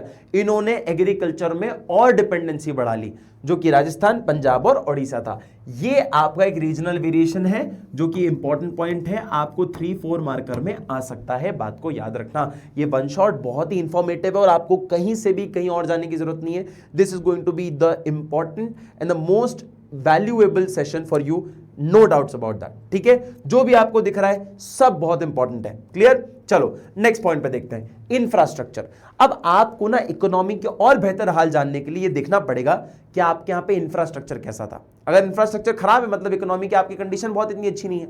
इंफ्रास्ट्रक्चर अच्छा है तो आप बोल सकते हो कि डेवलप्ड है भाई, बिल्डिंग है तो आप बोल सकते हो डेवलप्ड है। तो अब अपन को देखना पड़ेगा हमारे इंफ्रास्ट्रक्चर क्या कहते हैं। तो सबसे पहले आप देखोगे रोड के हाल।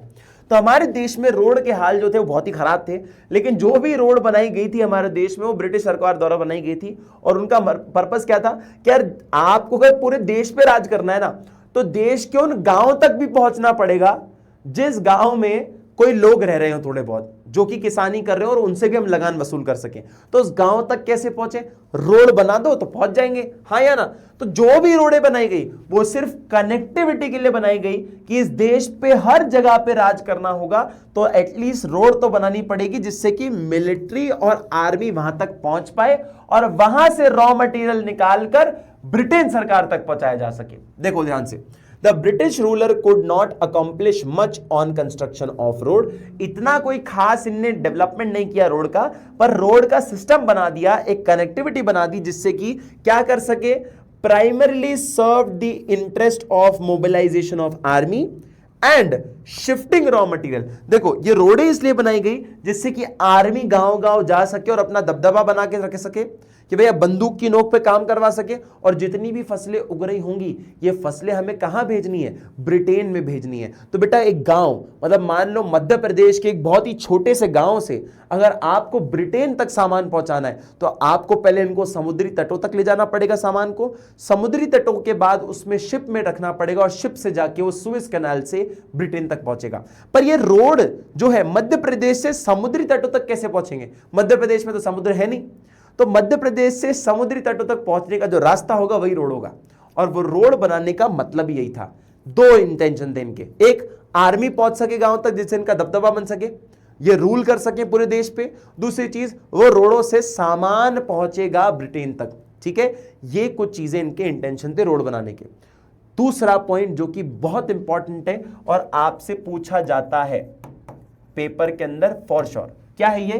पहली बात, रेलवे किसने इंट्रोड्यूस किया? रेलवे इंट्रोड्यूस किया ब्रिटेन ने।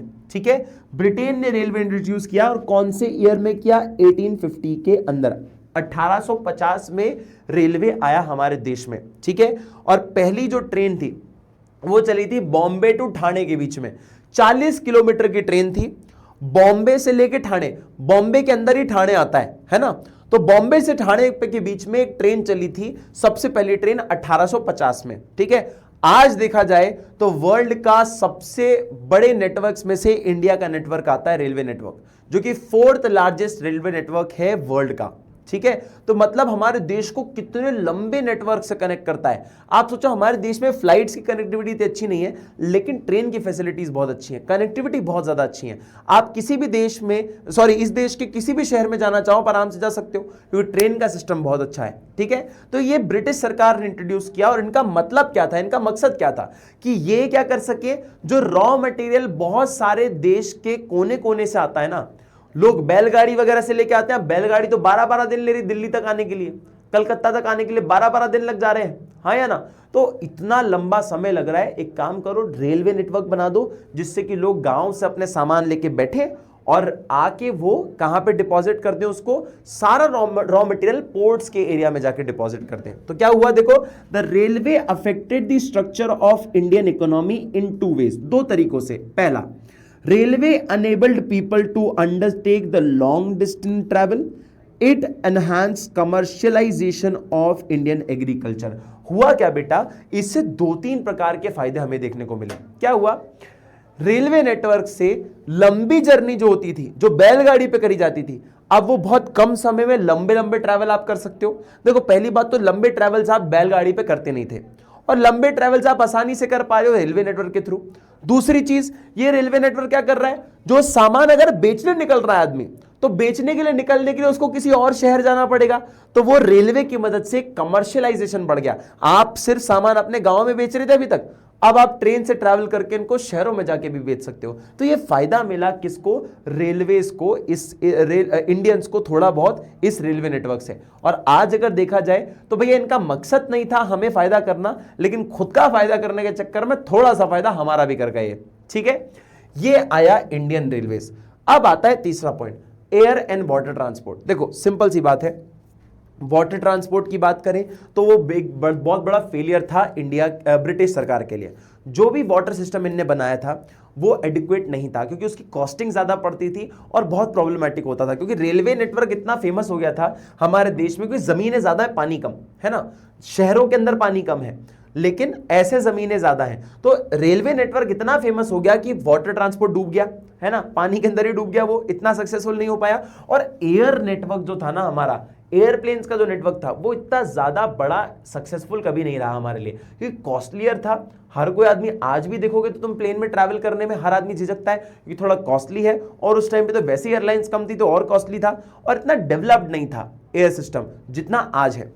The measures taken for developing water and air transport were far from satisfactory. Satisfaction से बहुत दूर थे। लेकिन एक खासियत आपको पता चलेगी, जो एयरलाइंस थी ना टाटा की, टाटा ने फर्स्ट एयरलाइंस लाई थी इंडिया के अंदर, JRD Tata, Pioneer of Indian aviation 1932।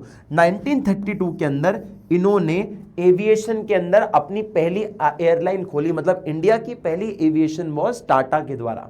तो आप जो टाटा के नाम सुनते हो ना, कब से चालू हो रहा है, वो 1932 में उन्होंने अपनी दूसरी तीसरी कंपनी चालू करी थी। ठीक है, पहली कंपनी कौन सी थी मैं वो अगली स्लाइड में बताऊंगा आपको। क्लियर? तो एयर और वाटर ट्रांसपोर्ट इतना प्रोमिनेंट नहीं था, सेटिस्फेक्शन तो बहुत दूर था। चौथी चीज communication, introduction of electric telegraph serve the purpose of maintaining law and order. ठीक है, इलेक्ट्रिक टेलीग्राफ जो थे वो लॉ एंड ऑर्डर चलाने के लिए इस्तेमाल किए जाते थे। देखो इलेक्ट्रिक टेलीग्राफ का क्या होता था, जैसे मान लो अगर दिल्ली से कोई ऑर्डर आता है यहां के नियर बाय पुलिस स्टेशन पे, तो कैसे आता है, उनको सबको मैसेज पहुंचता है, सब लोग एक्टिवेट हो जाते हैं कि भैया देश में दंगे होने वाले हैं, वॉर होने वाली, ये होने वाला है, वो होने वाला है। अपन को वो जैसे कोविड के अंदर भैया वो आपका पेंडेमिक के अंदर अपना पूरा सीज कर दिया था, लॉकडाउन कर दिया था, तो सारे ऑर्डर्स आपको सेंटर से मिलते हैं ना, हाँ या ना, तो ये ऑर्डर्स मिलते हैं तो उसको इनैक्ट करते हैं। अब वो कम्युनिकेशन कैसे होगा, ये पहले के टाइम पे इलेक्ट्रिक टेलीग्राफ के थ्रू होता था। जिस भी देश के जिस भी कोने में आपको कोई भी संदेश देना है, कोई भी लॉ एंड ऑर्डर मेंटेन करना है, नई पॉलिसी को छापना है, अब जैसे न्यूज़पेपर की मदद से आप पढ़ लोगे कि अरे यार सरकार ने नई पॉलिसी लॉन्च करी है ना, उस टाइम पे आप लोगों के पास पेपर भी होगा तो हर इंसान के पास नहीं पहुंच पाता था। उसकी कनेक्टिविटी सिर्फ पढ़े लिखे एरियाज में होती थी। देश गांव में जहां पे खाने के पैसे नहीं वो न्यूज़पेपर खरीदेगा, बिल्कुल भी नहीं, हाँ या ना। तो कनेक्टिविटी बढ़ाने के लिए, कम्युनिकेशन करने के लिए इलेक्ट्रिक टेलीग्राफ का इस्तेमाल किया जाता था, जिससे कि लॉ एंड ऑर्डर मेंटेन किया जा सके। ठीक है, दूसरी चीज पोस्टल सर्विसेज चालू हुई हमारे देश में, जो कि काफी इनएडिक्वेट थी, मतलब इसका कोई खास कोई इफेक्ट नहीं था, बहुत ही मतलब इसकी क्षमता के बहुत ही नीचे काम कर रही थी। ठीक है, लेकिन आप एक चीज याद रखना, इंडिया का फर्स्ट पोस्टल स्टैम्प जो था वो कब आया, 1852 में आया, और वो सर्कुलर शेप का था, ये शेप का था, ये था आपका फर्स्ट पोस्टल स्टैम्प। ये पोस्टल स्टैम्प था पहला इंडिया का। ठीक है, पोस्टल स्टैम्प था। क्लियर, समझ आ गया। तो ये कुछ इंफ्रास्ट्रक्चर की अपन ने बातें करी कि आपने देखा रोड्स का नेटवर्क इतना एडिक्वेट नहीं था, लेकिन किस लिए इस्तेमाल किया था, आर्मी और रॉ मटेरियल को मूव करने के लिए। दूसरा, रेलवे नेटवर्क कब आया, 1850 में है, वेरी इंपॉर्टेंट पॉइंट, एमसीक्यू में आएगा। ठीक है, उसके साथ इनने क्या हेल्प किया, इन्होंने लोगों को ट्रैवल करने में मदद किया और रॉ मटेरियल को ट्रैवल करने में मदद किया। ठीक है, तीसरी चीज एयर और वाटर ट्रांसपोर्ट क्या कह रहा है, एयर और वाटर ट्रांसपोर्ट दोनों सेटिस्फेक्शन से बहुत दूर थे, लेकिन पहली फ्लाइट किसने की थी, लॉन्च एयरलाइन किसने लॉन्च करी थी, जेआरडी टाटा ने की थी। और कम्युनिकेशन किसने क्या किया था, इलेक्ट्रिक टेलीग्राफ का इस्तेमाल किया जाता था लॉ एंड ऑर्डर मेंटेन करने के लिए। और पोस्टल तो भैया सर्विसेज बहुत ही ज्यादा इनएडिक्वेट थी, लेकिन पहला पोस्टल स्टैम्प आपका 1852 में आया और सर्कुलर शेप का था। ये ईयर्स भी मैं आपको याद करवाते जा रहा हूं, इस बात को याद रखना। क्लियर, अब थोड़ा सा समझ लेते हैं हमारे इंडस्ट्रियल सेक्टर का स्टेट क्या था, क्या हाल थे, उसका एक कंक्लूजन समझ लेते हैं। तो देखो सबसे पहले अपन ने समझा था, ये मैं आपको पॉइंट्स अभी बता चुके हूं, लेकिन मैं आपको एक ब्रीफ नोट देता हूं कि कुछ पॉइंट्स इसमें ऐसे हैं जिसका आप एक ब्रीफ नोट लेकर इसके अच्छे से आंसर को फ्रेम कर सकते हो कि कल को आपको पूछते हैं इंडस्ट्रियल सेक्टर के क्या हाल थे इंडिपेंडेंस के टाइम, तो आप ये पॉइंट्स लिख सकते हो। पहला point, handicraft industry had decline. मैंने आपको बताया ही था कि एडवर्स इफेक्ट हुआ था हैंडीक्राफ्ट इंडस्ट्री को, डिक्लाइन हो गया, सारे लोग अनएम्प्लॉयड हो गए थे क्योंकि ऑर्डर नहीं आ रहे थे आपके पास। दूसरा point, during the second half of 19th century modern industries began to take root in India but its progress remained very slow। देखो क्या हुआ, इंडस्ट्रीज तो सेटअप हुई हमारे देश में सेकेंड हाफ में 19th century के, लेकिन उसका जो प्रोग्रेस था वो बहुत ही स्लो था, मतलब ना के बराबर प्रोग्रेस कर रहे थे लोग। ठीक है, तो इंडस्ट्री सेटअप तो हुई लेकिन उसका फायदा बहुत ज्यादा नहीं मिला हमें। तीसरी चीज, cotton textile mills were established in Maharashtra and Gujarat by Indians द्वारा कॉटन की टेक्सटाइल मिल्स बनाई गई, किसके कहां पर, महाराष्ट्र और गुजरात में। लेकिन जो जूट का जो टेक्सटाइल मिल था, जूट का टेक्सटाइल मिल पहली बात तो बंगाल में बनाया गया और ब्रिटिशर्स द्वारा बनाया गया था वो, मतलब इंडियंस द्वारा महाराष्ट्र और गुजरात में कॉटन टेक्सटाइल मिल बनाई गई और जूट मिल्स किसने बनाई, बंगाल में बनाई, ब्रिटिशर्स ने। क्लियर, ये इंपॉर्टेंट पॉइंट बहुत है, ये बहुत इंपॉर्टेंट पॉइंट है। ये आपको एक चीज बहुत इंपॉर्टेंट फैक्ट की तरह बता देता हूं कि आयरन और स्टील के अंदर जो अपकमिंग काम हुआ इंडस्ट्री का, उसमें सबसे पहला काम जो पार्ट लिया वो लिया टिस्को ने। टिस्को कब इनकॉर्पोरेट हुआ, 1907 में। टिस्को का मतलब क्या है, Tata iron and steel corporation of India, मतलब टाटा की जो आयरन और स्टील कंपनी थी ना, टाटा आयरन स्टील कंपनी, ये इसको टिस्को नाम से जाना जाता था। ये टिस्को जो था ये 1907 में आया और ये टाटा की पहली कंपनी थी। ठीक है। तो जो टाटा का बड़ा सा एम्पायर देखते हो ना, जहां पे गाड़ी बना रहे हैं, स्टील बना रहे हैं, नमक बना रहे हैं, चाय बना रहे हैं, कॉफी बना रहे हैं, जो जितना भी आप देखते हो सब का सब, ये होटल वोटल टीसीएस वीसीएस सब, इसकी शुरुआत हुई थी 1907 से टिस्को से, ठीक है। तो ये बहुत इंपॉर्टेंट पॉइंट है, एमसीयू के लिए बिल्कुल इंपॉर्टेंट है, ठीक है। A few other industries in the field of sugar, cement, paper were established after the Second World War. Second World War के द्वारा सीमेंट, शुगर, पेपर ऐसी कई सारी इंडस्ट्रीज भी और सेटअप हुई। There were no capital good industries to help promoters further industrialization. कि भाई ऑब्वियसली बात है, हमारे पास कैपिटल गुड इंडस्ट्री नहीं थी। मैंने बताया था आपको पॉइंट में कि आपके पास कोई भी मशीनें, टूल वगैरह कुछ नहीं थे जिससे कि आप ये बोल सको कि भैया हमारे देश में मशीन टूल्स आ रहे तो उसका इस्तेमाल करके हम प्रोडक्शन बढ़ा सके। बिल्कुल भी नहीं हो रही थी बात कोई भी। Industrial sector contribute to the GDP remained very small, कि इंडस्ट्रियल सेक्टर जो जीडीपी में कंट्रीब्यूट करा था वो भी ज्यादा कम था, वो भी बहुत कम था। ये मैंने आपको बताया था कि हमारे पास इंडस्ट्री होती तो हम प्रोडक्शन करते तो जीडीपी में कंट्रीब्यूट करते, पर इंडस्ट्री नहीं थी तो कंट्रीब्यूट कैसे करेंगे। और last point, public sector were operational but very small areas, जैसे कि रेलवे, सरकारी जो कंपनीज थी वो इंडस्ट्रीज कहां थी, रेलवे में थी, कम्युनिकेशन में थी, पावर एनर्जी में थी, और इससे हमारा ज्यादा कोई काम नहीं था। थोड़ी बहुत ही लिमिटेड सेक्टर थे जिसमें पब्लिक सेक्टर काम कर रहा था। क्लियर है? फटाक से इसका स्क्रीनशॉट ले लो एक बार जल्दी से। ठीक है बेटा, अब ये अपन ने समझ लिया कि इंडस्ट्रियल सेक्टर में कितने बुरे हाल थे, ना ही सिर्फ इस सेक्टर में पर डेमोग्राफिक कंडीशन में देखा कि भैया कितने लोग मर रहे हैं, हेल्थ केयर फैसिलिटी नहीं है, एग्रीकल्चर सेक्टर जो कि 3/4 डिपेंडेंट है और उसमें इतने बुरे हाल है। ये सब चीजें बताती हैं कि हमारे देश में कितना ज्यादा प्रॉब्लम था और कितना ज्यादा हमें प्रताड़ित किया गया है। लेकिन कई बार गलती से ही भला हमारा फायदा भी हो जाता है। जैसे ब्रिटिशर्स कितना भी चाहे हमारा नुकसान हो, अपने फायदे करने के चक्कर में थोड़ा बहुत फायदा हमारा भी कर देते हैं। कैसे? उन पॉजिटिव कंट्रीब्यूशन की भी अब बात करेंगे। सबसे पहले एग्रीकल्चर सेक्टर में ग्रोथ देखी गई। देखो ये बात बिल्कुल सही है, एग्रीकल्चर सेक्टर में इन्वेस्टमेंट्स नहीं थे, प्रोडक्टिविटी काफी कम थी, लेकिन जस्ट बिकॉज एग्रीकल्चर से हमें पैसा मिलता था ना, तो लोगों ने खाली जमीन को भी इस्तेमाल कर लिया एग्रीकल्चर करने में, जिससे जो एग्रीगेटेड लैंड है उनका कल्टीवेशन बढ़ गया। मतलब खाली जमीन भी अब उपजाऊ बनने लग गई, उसमें भी एग्रीकल्चर होने लग गया। इससे फायदा क्या होता है? खाली जमीन जो कि कोई फायदा नहीं दे रही थी अब आपको प्रोडक्शन करके फायदा देने लगेगी। तो ये भी कुछ फायदा देखने को मिला। Although agriculture productivity was very low during the British rule, but in the absolute term there was growth in the agriculture sector due to expansion of aggregate area under cultivation, कि आपने अब बहुत सारी जमीन को अंडर कल्टीवेशन लेना चालू कर दिया जस्ट बिकॉज आप उससे पैसा बना सकते हो, अपना रोजगार ले सकते हो। क्योंकि वैसे भी 75% लोग किस पे डिपेंडेंट थे? एग्रीकल्चर पे। तो ऑब्वियसली बात है काम तो करेंगे। फायदा पहला नंबर मिला आपको, वही मिला। दूसरा फायदा क्या मिला? Better means of transportation. देखो हम तो बैलगाड़ी पे घूम रहे थे भाई, हम तो पैदल घूम रहे थे और बैलगाड़ियों पे घूम रहे थे। ब्रिटिशर्स ने रोड बनाई, ब्रिटिशर्स ने लाके दिया रेलवे सिस्टम, ठीक है। उससे फायदा क्या मिला? Development of roads and railway provide cheap and rapid transport system and open the up new opportunities of economic and social growth. इससे फायदा क्या मिला? रेलवे नेटवर्क आने से, रोड बनने से हमें बहुत ही सस्ते दाम पे बहुत जल्दी ट्रैवल करने का मौका मिला।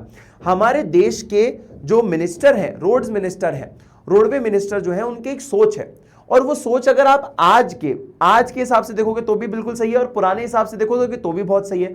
वो ये बोलते हैं कि अगर आपको देश को डेवलप करना है ना, तो उसका रोडवेज या ट्रांसपोर्टेशन सिस्टम को आप स्ट्रांग बना दो, डेवलप कर दो, देश अपने आप डेवलप हो जाएगा। अगर मुझे किसी जगह पर मीटिंग करने के लिए 16 घंटे लगते जाने में, मैं अगर वो 2 घंटे में रास्ता कवर कर लूंगा तो मेरी मीटिंग भी हो जाएगी, प्रोडक्टिविटी भी बढ़ जाएगी और मैं मीटिंग करके आके काम भी चालू कर दूंगा, हाँ या ना। तो आपका ही जो सिस्टम है ट्रांसपोर्टेशन, अगर ये बहुत अच्छा है तो उस जैसे होता है ना, गांव अगर किसी शहर से कनेक्टेड है तो गांव का भी डेवलपमेंट हो जाता है। अगर गांव शहर से डेवलप नहीं है तो उसका डेवलपमेंट नहीं होता। आपने देखा होगा कई बार गांव के बगल से रोड निकलती है तो गांव भी डेवलप हो जाता है। नेशनल हाईवे निकल गया बगल से तो डेवलप हो गया, बड़ी बिल्डिंग आ गई, मॉल बनने लग गए, एसी वेसी बिकने लग गए। जहां पे कोई पूछता ही नहीं था, पानी की दिक्कत थी, बिजली की दिक्कत थी, वहां पे अब बिजली है 24 घंटा। ये जो पॉइंट है ना, ये ऐसे बेनिफिट करते हैं। तीसरा point was check on famine. अब मैंने आपको बताया जैसे हमारे देश में भुखमरी आ गई थी। अब भुखमरी किस रीजंस की वजह से आती है? हम कैश क्रॉप्स बनाने लग गए फूड क्रॉप्स की जगह। हमारा देश में बहुत सारे लोग जो है बेटा पानी पे, रेनफॉल पे डिपेंडेंट थे, उनके पास खुद की टेक्नोलॉजी नहीं थी। तो जिस जगह पर सूखा पड़ गया, जिस जगह पर आप कुछ उगा नहीं पाए, अब गांव में अगर सूखा पड़ा है तो एक ही की जमीन पे थोड़ी पड़ेगा, सबकी जमीन पे पड़ जाएगा, और जितने भी लोग गांव में रह रहे होंगे सबके पास खाने को कुछ नहीं होगा। तो रेलवेज की मदद से, ये जो ट्रांसपोर्टेशन की मदद से ना, हम लोग जाके चेक कर पाते थे कि इस गांव में खाने को चीजें नहीं है, तो जिस गांव से बहुत ज्यादा प्रोडक्शन हुआ है, सामान वहां से इस जगह तक पहुंचा दिया जाए। किसकी मदद से? रेलवे की मदद से। तो roads, railways worked as the great check on the occurrence of impact of famine as food supplies could be transported to the affected areas of droughts। Basically कहीं भी सूखा पड़ गया तो वहां तक, अब पहले तो आप जाके चेक कर पा रहे हो ट्रांसपोर्टेशन की मदद से, रेलवे की मदद से, अच्छा यहां पे सूखा पड़ा हुआ है, एक काम करो मेरे गांव में सामान बना हुआ है, मैं वहां से मंगवा देता हूं, आप यहां पे खरीद लो उसको, ठीक है। तो ये चेक ऑन फेमाइन की मदद से जिस भी जगह पे भुखमरी होती थी वहां तक खाना पहुंच जाता था, उन जगहों से जहां पे बहुत सारा आपने सामान उगा लिया है, ठीक है बेटा। चौथा point, shift to monetary economy. अब आपके लिए सुनने में बड़ा ताज्जुब होगा शायद कि भाई हमारे देश में जो पैसे वाला सिस्टम है ना, ये हमारा नहीं, ब्रिटिशर्स की देन है। हम तो भैया सामान के बदले सामान ही कर रहे थे अभी तक, barter exchange, proper barter exchange में हम बिलीव करते थे कि आप यहां से सामान लो, दूसरे हाथ से सामान ले लो। लेकिन जो मॉनेटरी एक्सचेंज सिस्टम आया, पैसे की मदद से आपने चीजों को मोलना या वैल्यू करना चालू कर दिया, या एक्सचेंज ऑफ मीडियम बन गया, जिससे बार्टर एक्सचेंज की प्रॉब्लम सॉल्व हो गई, ये लाया ब्रिटिश एरा, ठीक है। British rule help the Indian economy to shift from barter exchange system to exchanging of goods for goods to monetary system of exchange, कि सामान के बदले सामान लेने की जगह अब हम सामान के बदले पैसा दे रहे थे, जो कि ज्यादा बेटर अप्रोच है, ठीक है। और last but not the least and very important is affective administrative setup. बेटा हमारे देश में जब तक ब्रिटिशर्स नहीं थे ना, हमारे देश में कोई कानून व्यवस्था नहीं थी, हमारे देश में तो पैसे ही नहीं थे, हम तो सामान के बदले सामान ले रहे थे। हमारे देश में कोई भी सिस्टम नहीं था एक प्रॉपर जो कि देश को चला सके। इसी वजह से बहुत सालों तक ब्रिटिशर्स ने हम पे राज किया, क्योंकि उनके पास एक इफेक्टिव एडमिनिस्ट्रेटिव सेटअप था। लॉ एंड ऑर्डर, कोर्ट होना, लॉ होना कि भैया लॉ के अगेंस्ट गए तो जेल हो जाएगी, ये सारी जो चीजें होती थी ना, ये बहुत ही इफेक्टिव तरीके से ब्रिटिश रूल ने बनाया। और जब वो छोड़ के गए तो वो किताबें, वो लॉ, वो सेटअप छोड़कर चले गए। वो नहीं होता कि हमारे रूम खाली रूम था, इस रूम पे किसी इंसान ने कब्जा किया, उसमें उसने मस्त बढ़िया बेड लगाया, टीवी लगा लिया, एसी लगा लिया, लाइट लगा ली, और एक दिन मैं आके देख रहा हूं कि मेरे ही रूम पे कब्जा कर लिया, मैंने उसको कॉलर से पकड़ा और बाहर फेंक दिया, मतलब भगो यहां से, तुम्हारा कमरा था क्या? लेकिन मैंने उसको फेंका जो बेड, एसी, कैमरा, टीवी, जो प्ले स्टेशन वगैरह रखा होगा। मैंने एक चीज नोटिस करी कि यार इसने कई सालों तक मेरे रूम पे कब्जा किया, फ्री में इस्तेमाल किया मेरा रूम, लेकिन यार जब गया ना तो एक सेटअप छोड़ के गया है जिसका मैं इस्तेमाल कर सकता हूं। सेम भाई सेटअप लॉ एंड ऑर्डर था। यहां पे जो लॉ आज आप पढ़ते हो, जो कि इंडियन लॉ है, वो कई ज्यादा इंस्पायर्ड है ब्रिटिश लॉ से। इसलिए बहुत सारी चीजें जब आप आगे जाओगे सीए लेवल पे तो मैं आपको बताऊंगा कि कई सारे लॉज जो हैं सेम है पर नाम अलग अलग है। जैसे मैं एग्जांपल देता हूं, इंडियन कॉन्ट्रैक्ट एक्ट में सेक्शन नंबर 14 के अंदर, फ्री कंसेंट के अंदर एक सेक्शन होता है जिसका नाम होता है सेक्शन नंबर 15 कोवर्जन। कोवर्जन होता है मतलब कि आपके ऊपर कोई बंदूक का दबाव रख के आपसे कॉन्ट्रैक्ट पे साइन करवा रहा है, ठीक है। कि आपके ऊपर कोई कॉन्ट्रैक्ट है कि भैया ये घर मेरे नाम कर दो, लो साइन करो। अब आप क्यों साइन करोगे? बंदूक रख दी कि भैया कर दे, नहीं तो गोली मार दूंगा। आप डरने के बाद डर लग रहा है आपको, आपने कर दिया साइन। अब इसमें आपका हक नहीं है ना, आपने अपने विल से साइन नहीं किया है, आपने तो प्रेशर में साइन किया है। इसको कहते हैं कोवर्जन, ठीक है। इसी को सेम चीज, सेम का सेम प्रोसेस, सेम लॉ को जाना जाता है ब्रिटिश लॉ में ड्यूरस नाम से। ड्यूरस का मतलब भी कोवर्जन होता है, ठीक है। तो ये सेम चीजें कहां से इंस्पायर्ड है? ब्रिटिश लॉ से। यही इफेक्टिव एडमिनिस्ट्रेटिव सेटअप कहां पे मिला आपको? ब्रिटिशर्स के द्वारा मिला। तो British government had an effective administrative setup which served as the ready reckoner for the Indian politicians. कि इंडियन पॉलिटिशियंस के लिए बहुत आसान था हमारे लिए इंडियन लॉ सिस्टम बनाना, क्योंकि वो लोग जो छोड़कर गए थे वो काफी इफेक्टिव था। अरे 200 साल राज कर लिया, इससे और इफेक्टिव क्या होगा भाई? इफेक्टिव था तभी तो 200 साल राज कर लिया, इफेक्टिव नहीं होता तो कर पाते क्या? नहीं कर पाते। ये कुछ फायदा देखने को मिला हमारे ब्रिटिशर्स द्वारा, ठीक है, जो उन्होंने हमें 200 साल तक प्रताड़ित किया था। अब लास्ट पॉइंट जो इस चैप्टर का है वो ये है कि हमारे इंडियन इकोनॉमी के हाल क्या थे, उसको हम अलग अलग स्टेट में पढ़ेंगे। तो सबसे पहले देखेंगे कि हमारी जो इंडियन इकोनॉमी थी वो एक कॉलोनियल इकोनॉमी बनी।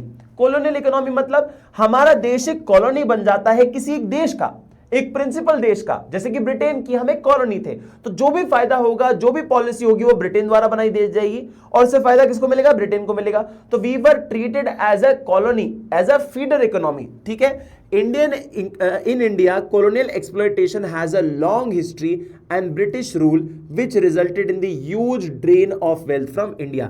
कि इंडिया से बहुत सारी वेल्थ हमारी चली गई, उसका रीजन था क्योंकि हम एक कॉलोनियल इकोनॉमी थे, हम किसी को सर्व करते थे। और किसको सर्व करते थे? ब्रिटेन सरकार को सर्व करते थे। फिर हम बने एक semi feudal economy. Semi feudal economy का मतलब होता है, फ्यूडल सिस्टम का मतलब होता है कि आपके ऊपर कोई है और वो आपको उसको सर्व करना है, जैसे कि जमींदारी सिस्टम, वो एक फ्यूडल सिस्टम का एक पार्ट होता है, ठीक है। By the close of British period, there was two aspects of Indian economy. First, introduction of feudal system. Feudal system मतलब वही जो जमींदारी सिस्टम होता है कि आपको हायरार्किकल ऑर्डर में पॉलिटिकल डिसीजन लेना हो या कोई ऐसे डिसीजन लेने हो तो आपको एक हायरार्किकल ऑर्डर में लेना पड़ेगा, ठीक है। कि ब्रिटिश सरकार ने बोला लगान देना है, कोई दिक्कत नहीं, उसमें कोई आपको सोचने की जरूरत नहीं है। और दूसरा पॉइंट क्या है? Introduction of capitalist system. Capitalist system का मतलब होता है जहां पे किसकी चलती है? प्राइवेट सेक्टर की चलती है। तो ये दोनों का मिक्सचर जो है उसको एक सेमी फ्यूडल इकोनॉमी कहा गया है, ठीक है बेटा, कि दोनों का मिक्सचर बना के सेमी फ्यूडल इकोनॉमी की तरह इसको इस्तेमाल किया जाता था।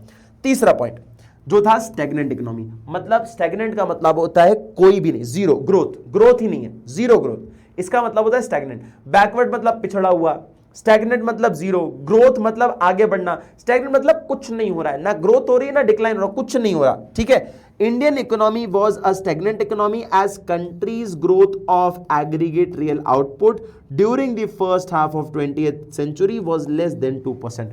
कि हमारा जो जीडीपी में ग्रोथ हो रहा था ना वो 2% से भी कम था, मतलब ग्रोथ ही नहीं है, ना के बराबर ग्रोथ हो रही है, तो इसे हम एक स्टैग्नेंट इकोनॉमी का टैग देते हैं। ग्रोथ इकोनॉमी होती तो इसका मतलब होता भैया कि आगे बढ़ रहा है, स्टैग्नेंट मतलब कोई ग्रोथ ही नहीं हो रही है, ठीक है। फिर क्या देखा? Amputated economy. एम्प्यूटेड का मतलब होता है, देखो किसी को एम्प्यूट करना मतलब उसको काट देना, जैसे बोलते हैं ना कि किसी का हाथ काटना पड़ेगा क्योंकि हाथ सड़ गया, इलेक्ट्रिसिटी शॉक की वजह से बहुत लोगों के हाथ सड़ जाते हैं तो उनको काटना पड़ जाता है, एम्प्यूट करना पड़ता है। तो एम्प्यूट का मतलब होता है कट करना, डिवाइड करना, ठीक है। जैसे आपके शरीर से अगर हाथ को अलग कर दिया जाएगा तो उसको बोलोगे एम्प्यूट कर दिया, ठीक है। सेम देश के टुकड़े करना भी एम्प्यूटेटेड इकोनॉमी का पार्ट होता है। देखो क्या बोल रहा है? एम्प्यूटेटेड इकोनॉमी मतलब एक ऐसी इकोनॉमी जहां पे देश के टुकड़े करे जाए। डिवाइड एंड रूल पॉलिसी हम बचपन से पढ़ते आ रहे हैं। The britisher policy of divide and rule always promoted the discrimination between the various groups of basis of religion का बेसिस हो, जाति का बेसिस हो, या आपके लैंग्वेज का बेसिस हो, या कल्चर का बेसिस हो, ये इन बेसिस पे आपको अलग करते थे और आपके देश के टुकड़े करवा दिए। बांग्लादेश अलग हुआ आपसे पाकिस्तान अलग हुआ और इंडिया तो हो ही गया। ये कुछ मेजर रीजंस बोले गए बेटा, ये कुछ मेजर रीजंस बताए गए जिस वजह से आपको ये एम्प्यूटेटेड इकोनॉमी का टाइटल मिलता है। एक ऐसी इकोनॉमी जो कि जिसके बहुत सारे टुकड़े किए गए, ठीक है। पाकिस्तान अलग हुआ, बांग्लादेश अलग हुआ, और आपके कितने सारे ऐसे जूट प्रोड्यूसिंग एरियाज हैं जो बांग्लादेश चले गए, कॉटन प्रोड्यूसिंग एरियाज हैं जो पाकिस्तान चले गए। मतलब देश का हिस्सा कम हुआ है तो इससे नुकसान होगा कि नहीं होगा? होगा। आज तक लड़ रहे हैं हम कश्मीर के लिए। ये एक एम्प्यूटेटेड इकोनॉमी का एक डिसएडवांटेज होता है, ठीक है। पांचवी चीज, डिप्लीटेड या डेप्रिसिएटेड इकोनॉमी। डेप्रिसिएशन का मतलब होता है fall in the value of an asset, ठीक है। अब डिप्लीटेड या डेप्रिसिएटेड इकोनॉमी का मतलब होता है कि हमने हमारी चीजों को इतना एक्सेसिवली यूज किया है कि फिजिकल एसेट्स को बदलने की जरूरत है अब। पर आप जब भी इसको बदलते नहीं हो, फिजिकल एसेट्स को इतना इस्तेमाल करे जा रहे हो, उस पर इतना डेप्रिसिएशन हो गया, इतनी सड़ गई हैं वो चीजें, फिर भी आप इस्तेमाल करे जा रहे हो, कोई चेंज नहीं कर रहे हो, इसे हम डेप्रिसिएटेड इकोनॉमी का टाइटल देते हैं। It refers to an economy where no arrangements have been made to replace the physical asset depreciated due to excessive use. क्या आपने फिजिकल एसेट्स को इतना इस्तेमाल कर लिया, इतना इस्तेमाल कर लिया है कि वो अब खराब हो रही हैं, अब उसको चेंज करो, सुधारो, पर आप नहीं कर रहे हो, उससे आप डिप्लीटेड या फिर डेप्रिसिएटेड इकोनॉमी कहते हैं। फिजिकल एसेट्स क्या होते हैं सर? जैसे बिल्डिंग हो गई, आपने हद से ज्यादा यूज कर लिया, उसको रिपेयर नहीं करना, कुछ नहीं करना, मशीनें हो गई, फिजिकल एसेट्स इनको कहा जाता है। ठीक है, हद से ज्यादा आप इसका इस्तेमाल कर रहे हो और आपको कोई चेंज नहीं है करने का मन, ये एक डेप्रिसिएटेड इकोनॉमी का एक आपका, इसको डेप्रिसिएटेड इकोनॉमी कहते हैं। ठीक है, देखो, और लास्ट पॉइंट है बैकवर्ड इकोनॉमी। बैकवर्ड मतलब पिछड़ी हुई इकोनॉमी, जहां पे आपकी सोच पिछड़ी है, मॉडर्न तरीके से नहीं सोच रहे हो, एग्रीकल्चर कर रहे हो, एग्रीकल्चर भी पुराने तरीके से कर रहे हो, नए तरीके से नहीं, ये सब बैकवर्ड इकोनॉमी की एक तरीके श्रेणी के अंदर आता है। आप पढ़े लिखे नहीं हो, बैकवर्ड इकोनॉमी का पार्ट है। आपके देश में हॉस्पिटल फैसिलिटीज अच्छी नहीं है, बैकवर्ड इकोनॉमी का पार्ट है। ये सब बैकवर्ड इकोनॉमी को शो करता है। The Indian backwardness of economy and under developed due to many reasons like low level of poverty, level of poverty, low level of poverty नहीं, प्रोडक्टिविटी का काफी लो लेवल होना, ट्रेडिशनल मेथड्स होना, आपके एग्रीकल्चर के अंदर पॉवर्टी का level high होना। लो लेवल ऑफ पॉवर्टी नहीं हो सकता, वो तो अच्छा बात होती है, हाई लेवल ऑफ पॉवर्टी हो गया। ये कुछ रीजन है जो बैकवर्ड इकोनॉमी को शो करता है। ठीक है बेटा, ये सब हमारे स्टेट थे, किस चीज के? इंडियन इकोनॉमी के। क्लियर, समझ आया? तो इस बात को याद रखना। अब मैं आपको हर चैप्टर के एंड में ये कुछ ऐसे एक फॉर्मेट दूंगा जिससे आपको डेट याद करने में आसानी होगी, और ये सब एक सीक्वेंस ऑर्डर में होगा। इस बात को ध्यान से देखना। सबसे पहले बैटल ऑफ प्लासी कब लड़ा गया? आपको याद होगा, आपने चैप्टर में पढ़ लिया। मैं आपको बोलो ना, इसी चैप्टर में आपको सब याद करा दूंगा। बैटल ऑफ प्लासी कब लड़ा गया? 1757 में लड़ा गया। फिर जमींदारी सिस्टम कब आया? जमींदारी सिस्टम आया लॉर्ड कॉर्नवेलिस द्वारा 1793 में। ठीक है, इंडियन रेलवे कब आया? 1850 में आया। ठीक है, फर्स्ट पोस्टल स्टैम्प कब आया? 1852 में आया। ठीक है, फिर कब आया? आपके सुएज का इंडियन रेलवे जो आपका Thane to Bombay first train चली, वो कब चली बेटा? आपकी ठाणे टू फर्स्ट ट्रेन चली आपकी 1853 में। ठीक है, फिर आपने देखा सुएज कैनाल कब आया? 1869 में आया। ठीक है, जो कि डायरेक्ट रूट था इंडिया से लंदन का। फर्स्ट ऑफिशियल सेंसस, पहली जनगणना पॉपुलेशन की काउंटिंग कब हुई? 1881 में हुई। कब हुई बेटा? 1881 में हुई।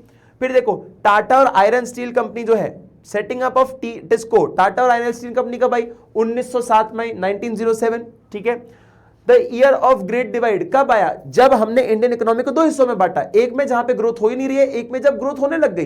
तो 1921 मैंने आपको ईयर याद रखने को बोला था, मूवी से, वो है ना, चुड़ैल वाली मूवी जो थी, 1920 का सीक्वल बना था 1921। Pioneer of Indian aviation airline, जो टाटा ने सबसे पहले एयरलाइंस खोली, वो कब खोली थी बेटा? 1932 में खोली। और लास्ट लाइन, इंडिया ने इंडिपेंडेंस कब लिया? 1947, 15 अगस्त को लिया। ठीक है, ये सब हमारा ये चार्ट था जो कि आपको काफी अच्छी ब्रीफ इंफॉर्मेशन देता है आपके एक डेट्स याद करने के लिए, और कई बार आपको ये चैप्टर की एक अच्छी समरी भी दे देता है, सिर्फ ये छोटा सा पार्ट। क्लियर, समझ आया? तो बेटा this was your one shot video. I hope कि आपको ये वीडियो पसंद आई हो।